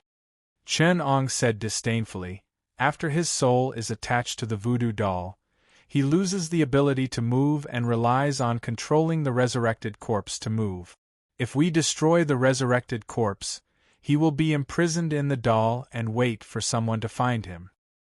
Only when someone rediscovers him can he manipulate others to carry out all kinds of evil rituals, seize a new body, or refine a new resurrected corpse. So in Benin and Haiti, the locals are often afraid of old voodoo dolls hidden in remote places, thinking that they are cursed by wizards. The local wizards can't erase this fear and long-past experience, so they threaten them that when they find the voodoo doll, they are cursed. Only by luring others to take it can the curse be dispelled. Curious tourists often suffer because of this. I investigated the case of a tourist who bought a voodoo doll attached to a wizard's soul as a tourist souvenir out of curiosity. His family was killed. So, Chen Ong concluded. Every wizard is worried about how to hide their voodoo doll. If it's too obvious, it will be destroyed by the enemy. If it's too well hidden, if no one finds it for thousands of years, it's over. Chen Ong looked at the wizard hanging on the wall with a faint smile. This one belongs to the category of hiding it too well. So he's afraid that we will destroy his body, but he keeps his bottom line. Because if he betrays that person, even his soul will not survive, right? Strange sighed. It seems that we won't get anything more. Let him explain a little more and exchange his body back. Hearing this, the wizard's eyes showed a look of excitement. But Chen Ong sneered and dispelled his excitement. I'm sorry, I haven't lost to you in terms of cruelty and ruthlessness. He's afraid of the person who forced him, but he should be more afraid of me. Chen Eng's voice came coldly from the darkness, his face hidden in the darkness, extremely gloomy. Chen Ong leaned in front of Wizard Voodoo and whispered, "It seems that you still can't feel true fear, which is why you fear that person more than me." The wizard was so scared that he almost peed his pants. "You're already scary enough, and few humans are scarier than you. As a human, why are you competing with demons? Are you proud because you've won?" He shouted crazily, "What are you doing? If you destroy my body, I won't tell you anything." Chen Ong threw the heads of the crocodile, eagle, wild dog, goat, and orangutan at his feet, took out the corpse oil, mixed it with high alcohol, and slowly poured it over the wizard's head. He then used blood to draw a complicated magic circle on the wall behind him. The wizard's soul frantically sent out warnings, and he was so scared that tears streamed down his face. He begged, "Please, I really can't say his name. If I say it, my soul will be taken away by him. I signed a contract." He finally wailed, "Please, I signed a contract. Don't destroy my soul. Are you going to use hellfire?" Chen Eng's face relaxed. "It's a demon. Very good, we know something else. And we know why that existence let him go. Because of the nature of a demon, he hopes that our actions will lead to nothing, and instead let him harvest a superior soul." Strange added, "You're too cowardly." Chen Ong whispered in the wizard's ear, "When I saw that you chose to attach your soul to the voodoo doll, I knew that you're a coward. The real voodoo wizards who are not afraid of death will only make substitute dolls and then transfer their own injuries to the substitute. Those kind of wizards will pick up a knife and fight with others. You're just a coward who only wants to fake your death. No wonder that existence thinks that it can take away your soul." Chen Ong paused for a moment, then continued to pour alcohol on the wizard's head. The wizard struggled wildly, trying to pull the spear out of his chest. However, Chen Ong quickly nailed the wizard's palms with 2 sacrificial daggers, and then nailed the wizard's feet with a dagger. The wizard slumped against the wall like a crucified Christ. Strange frowned. "Why did you put him like this? Do you want the church to kill him? This is the image of the Son of Christ. He's not worthy of this." "I don't have that bastard," Chen Ong said coldly. "There's no such thing as worthy or not. He's the one I nailed himself. He deserves this glory." The wizard on the wall did not feel the supreme glory, he only felt the deep fear of death. Chen Ong lit a lighter and threw it on the Son of Christ. A raging fire ignited on the body of the Son of Christ. In the blue flame, Chen Ong chanted a spell. The wings of an eagle, the fins of a crocodile, the sense of smell of a wild dog, the hands and wisdom of an orangutan, the sacrifice of a goat to the unnameable, guide them to what I'm looking for. Strange could not bear to watch.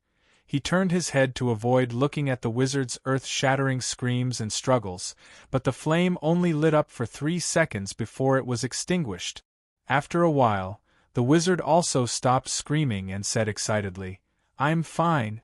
Ha! I'm fine." Strange turned his head and noticed that the skulls in the center of the magic circle under his feet had disappeared, and after that, something that did not belong to this place reappeared. It was a simple doll made of hair, painted with blood, carved with bones taken out of the body, and carved with witchcraft spells. Strange looked at the voodoo wizard with sympathy, and mourned for him for 3 seconds in his heart, which was rare. A few minutes later, the voodoo wizard, whose face was as pale as ash, spilled everything out like beans from a bamboo tube. His contract was replaced by a fresh soul of a dead person by Chen Ong. Strange looked at the soul that was taken away by an unknown force in the void behind him, and finally began to think seriously. What was the power of Chen Ong? Which school of sorcerer did he belong to? How far did he have to learn magic to be able to change the devil's contract? Strange could not figure it out. He had a sincere fear. Chapter 1049. To the south of Cairo, the scenery around him became more and more desolate. In addition to a few tourist cities, the whole of Egypt was large tracts of farmland. Cities were scattered along both sides of the Nile River. The pedestrians around him gradually lost their shrewdness, revealing a sense of embarrassment and dullness. In fact, it was like Egypt in the late 1960s. If you open your eyes to the whole world, you will find that, in this world, most countries are still in the late stage of agricultural countries. Except for a few economically developed areas in Western Europe, North America, East Asia, and Australia, most other countries and regions are still in an agricultural society. Even Egypt, the strongest country in Africa, except for a few industrial tourist cities, other places are like in the 1960s. It seems that time here has never moved forward after 1960. After the UPA made a breakthrough in industrial, energy, and artificial intelligence revolution, and became a national alliance that can travel across galaxies, this geographical division became more and more obvious. On this planet, the 3 allied countries of the UPA have entered the interstellar era, and as a whole have entered a communist society, which is the first world. Countries such as the United States and Australia are still economically prosperous, and industry supports the backbone of the entire society. They have entered the late stage of capitalism, which is the second world. In countries such as India, Southeast Asia, and Egypt, some areas have entered the early stage of capitalism. In urbanized areas such as Mumbai, people are still living in an industrialized society, which is the third world. But in the countryside outside the cities, time seems to have stopped there. The Nazis also did well in South America. Originally, after the establishment of the UPA, economic globalization went bankrupt, and South America fell into a period of huge recession, almost into the fourth world. But after the Nazis occupied South America, with the technological strength of Hydra and the seriousness of the Nazis, they actually carried out a wave of industrialization, forcibly extending the life of South America, and now they are doing better than India. But in the African continent, outside of Egypt, the places with cities may be called the fourth world. There is water, electricity, and some primary industrial product. Apart from that, industry has nothing to do with them. After the establishment of the UPA, the division of the whole world, and the bankruptcy of globalization since World War II, all these countries returned to their original state. In the vast land outside these cities, human activities almost declined to the Iron Age. Except for iron, there are few means of production related to industry. This place used to be rich in resources and was a battleground for many countries. The African people often criticize developed countries such as China, Europe, and the United States for plundering their resources. However, after the establishment of the People's Revolutionary Alliance and entering the interstellar era, the asteroid belt and extraterrestrial planets had a lot of resources that did not cost money. Only then did the African people realize that what was worse than being plundered was not even having the right to be plundered. The capitalists did not come here to do charity. Along the way, the mines were abandoned, the factories closed down, and the roads were no longer maintained. The further they got from Cairo, it was as if they were gradually walking out of a civilized society. The black people by the roadside looked numb, and the road under the car was in tatters. Globalization failed, and the world was divided. Just 3 years later, this place was beaten back to its original state, almost returning to the state of primitive tribes. Strange watched these changes and said with sorrow, "When China needs this place, it will build roads, high-rise buildings, mines and factories here, but once it no longer needs this place, it will be destroyed. Just throw it away like a pair of shoes. The Earth is full of dangers in the universe, and the People's Revolutionary Alliance can't even protect itself. How can it come here to save the world and save the black people?" Chen Ong said with a smile.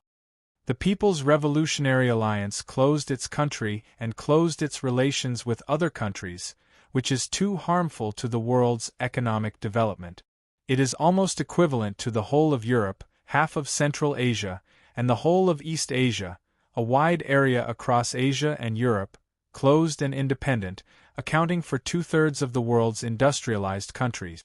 The closure of such a large market and source of investment has a fatal impact on these countries that have always been the division of labor in the world market. So the new President of the United States did not save the world after coming to power.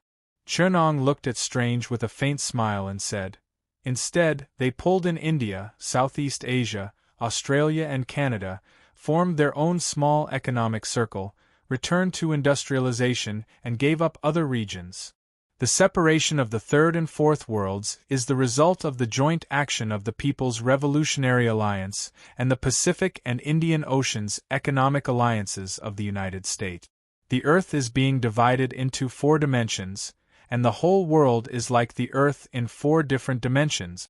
The closure of the People's Revolutionary Alliance is due to the gap between the old and the new human origins, and the United States is closed because it is independent. The entire human society on the Earth is like 4 parallel Earths divided into 4. One world cultivates the universe, roams the sea of stars, and absorbs tens of millions of resource planets to support the development of civilization. It makes a name for itself in the Milky Way, and is naturally another rising interstellar civilization. The other world is industrialized, and although the economy is impacted, it is generally developing well. In the face of the collapse of globalization, it is more than enough to protect itself, and gradually gives up global hegemony. First, it retreats for domestic industry to develop again, and second, it advances the People's Revolutionary Alliance to expand outside the planet. Other countries can also enjoy the international order established by the United States by latching onto its thigh. If not for the deterrence of the People's Revolutionary Alliance in the front and the hostility of the Nazis in the back, it can still be said to be peaceful. The Third World, under the wave of global economic isolation, can only protect itself. Countries like Egypt and the Middle East can still latch onto the thigh of the United States, sell their resources, and keep the main cities from declining. South Africa is miserable, falling into the abyss. They are like isolated islands and reefs that emerge after being submerged by the wave. Even the duality of the entire country, cities and villages are separated. The Fourth World has been almost forgotten outside of civilized society, and has become a primitive and closed tribe. It can almost be said to have regressed back to the feudal society. The entire world, under the wave of global economic isolation, although still connected in space, has been divided into several completely different worlds in economy and society. This is the Earth in the post-industrial era. This is the change in the world after the year of arrival. All the way to North Sudan, there were fewer and fewer vehicles on the road. Some abandoned cars were parked on the side of the road, and the iron sheet on the car body had been peeled off by the hard-working African people, leaving only an abandoned messy body rusting by the side of the road. Then there was a fallen tree blocking their way. Strange got out of the car and looked at the trunk that had obviously fallen for a few days, and exclaimed, "Oh my God! Are there no cars here? There are obstacles on the road, and no one has dealt with it for a few days? There are no cars here," the Black Wizard said indifferently as he sat in the car. Strange was puzzled. "Am I on an alien planet? I don't believe that no one in Africa can buy a car. What's the use of buying a car if you can't buy oil? If you can buy oil, is it just for a few people to drive and maintain the road? The wizard rolled his eyes and said, "The white man has left. The businessmen have left. They have abandoned the factories and shops here, leaving only the black people. What's the use of the road?" Strange was shocked. "But you are an oil-producing country. You can refine the oil yourself. The engineers have left. The investors have left. If we can't buy the machinery, we can't sell the oil. What's the use of the oil refinery? Stark has invented a new energy source, and now the oil price is so low that only the Middle East can sell it. Africa has long stopped producing oil." The wizard spread out his hands. "We have to move this thing away." Strange complained. "Oh my God! We should have asked SHIELD to send us to Wakanda. Why do we have to drive there? If SHIELD sends us there, then there's no real Wakanda. Only one of the poorest countries in Africa, Wakanda. And your suspending ring can't teleport you there. There's a space surveillance system there. I don't want to be chased like a dog as soon as I get there." Chernong also got out of the car and looked at the big tree blocking the road. He took out the voodoo doll and threw it to Strange. The wizard in the car looked nervous, afraid that the doll would fall to the ground. Strange reached out and caught the voodoo doll. The wizard in the car seemed to have hit a wall of air.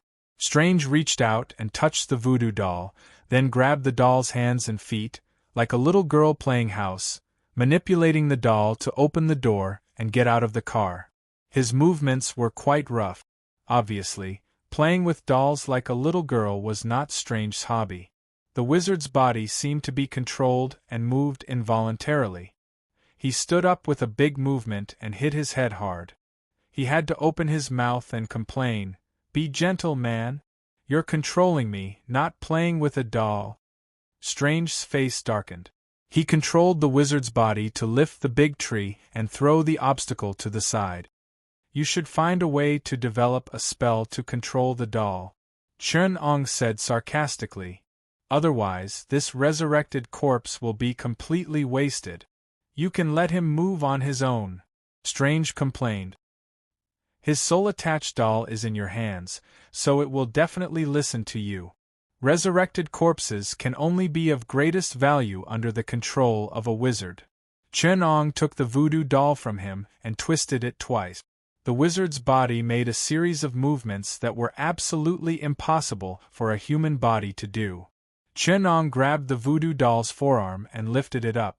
The wizard in front of him soared into the sky and flew into the air, making the classic gesture of Superman. "Look, is this something he can do by himself?" Chernong threw the doll back into Strange's hands. The wizard in the sky flew into the distance, or rather, was thrown. His body seemed to be thrown back by an invisible force and then smashed to the ground. The wizard's face maintained a desperate expression. Chapter 1050. Amidst the African wilderness stood a modern city. This was Bonanzana, the largest city in Wakanda and the political center of the country. It was also the capital of Wakanda. This was a city with a unique style. It had high-tech skyscrapers and modern equipment, but it lacked the soul of a modern city. This was a hidden and isolated city. The people lived in the magnificent buildings created by vibranium while being isolated from the outside world. There were no cars on the streets, and there were no high-end financial and business districts in the center of the city. It was like a young soul hidden in a tall shell. Under the modern buildings was actually the social structure and soul of a small African town. Under the appearance of a city was the core of a small town. Modern cities could not be built with high-tech and wealth alone. Bonanzana lacked the most important component of a big city: population. Without enough population, and refusing to open to the outside world, this city lost the unique social structure of a modern city. Rather than saying that Bonanzana was a high-tech city isolated from the outside world, It was better to say that Wakanda was a tribal country living in a modern city. This was in line with the outside world's impression. Recently, the spies that Wakanda secretly sent to the outside world are losing contact with us. The captain of Wakanda's royal guards, the female General Oki, reported to the 4 tribal leaders and King T'Challa. We suspect that the regicide Ulysses Crow is getting rid of them. He's removing our eyes and ears. A tribal elder with a dangling lower lip said. Crow is Wakanda's greatest enemy. He was once a shameless thief. He stole Wakanda's vibranium and detonated a bomb in a border tribe. He blew up my parents, the tribal leader at the border said through gritted teeth. T'Challa also clenched his fists, one hand pressing on his fist. It was the old queen. His mother was looking at him. The queen comforted her son and stood up. 3 years ago, Ulysses Crow was involved in a battle between that existence and others. His body was modified, and he was injected with vibranium, gaining great power. My husband, your king, the last Black Panther, was killed by Crow when he was hunting him down. Crow took away the Black Panther's armor and sent me my husband's head. He's humiliating Wakanda, humiliating the Panther goddess, humiliating all of us. He's taking revenge on us for everything we've done to him. Vibranium has already fused with Crow's cells. Princess Su-Rue, T'Challa's sister, projected a transparent human body. She zoomed in on the cells and gestured. His idea of modification is very advanced. I never thought that vibranium could fuse perfectly with the human body to such an extent. And the most terrifying thing about Crow is the way he uses the energy of vibranium. Under high-frequency vibrations, vibranium exhibits extraordinary physical characteristics. Crow used the characteristics of this vibranium to build a very complicated vibration model. He used the vibrations of vibranium in his body to store a huge amount of energy. Any attack against him would be converted into energy and stored in his body. Once he's released, an image appeared in the projection, a rather fat Black Panther. Forgive the old king. Although he was a vigorous warrior when he was young, his slacking after becoming king caused him to inevitably gain weight. So, a Black Panther with a bulging belly. To be honest, he looked a little like a black tiger. The kind of fat tiger. Although the tribal elders did not laugh out of respect for the king, they all had the same thought in their hearts. No wonder the old king lost to Crow. Just by looking at his physique, it was obvious that the old king had lost the will to fight as a warrior. Fat tiger. I mean, Black Panther pounced at Crow. He was wearing the Black Panther armor and had consumed heart-shaped herbs. The battle techniques of his youth were still in his bones. Like a real Black Panther, he pounced at Crow. His vibranium claws were indestructible, but his entire body was covered in silver. His body was as tough as a god or a demon under high-intensity training. His entire body was muscular. Topless, he faced the old Black Panther head-on. With just a lift of his hand, a powerful shockwave swept out. Tens of millions of high-frequency vibrations carried enormous energy that swept over. The royal guards beside the old Black Panther were easily shattered like porcelain. The vibranium spears in their hands were the first to resonate, carrying a powerful force that instantly shattered their arms. In the violent vibrations, their skin and bones separated from each other. The vibrations traveled along their bones and spread up their arms. Their internal organs were violently shaking, and the intense displacement of their skulls caused their brains to violently slam against their skulls. In just a few breaths of time, the brains of these female guards had turned into mush. Female General Oki did her best to suppress her grief and hatred. Her hateful eyes stared at Crow on the screen. The old Black Panther was sent flying with almost no resistance. The vibranium armor on his body did not provide any protection at all. Instead, it became a talisman that hastened his death. When Crow walked up to the old Black Panther, he was still struggling on the ground. However, his muscles and bones had been shattered, and he could not even get up. T'Challa could not tell how many times he had watched this video. His eyes were already red. The temperature in the hall had dropped by a few degrees. Whoa, whoa, whoa. On the screen, Crow stepped on the head of the old Black Panther, who was vomiting blood. He laughed.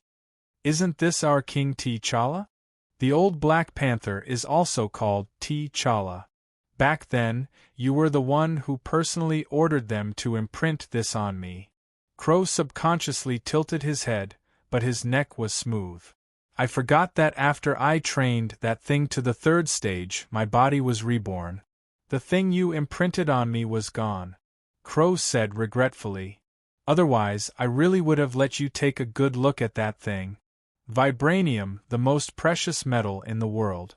This thing is infinitely powerful. Crow said to the old king. Do you see it? It was that little bit that I stole, a little bit that is insignificant to you, that gave me the power I have today. What a treasure! He fused a little bit of it into my body, and I became what I am now. You primitive people, stupid monkeys, do not deserve such a great metal. You do not deserve to use it. In your hands it is such a broken thing.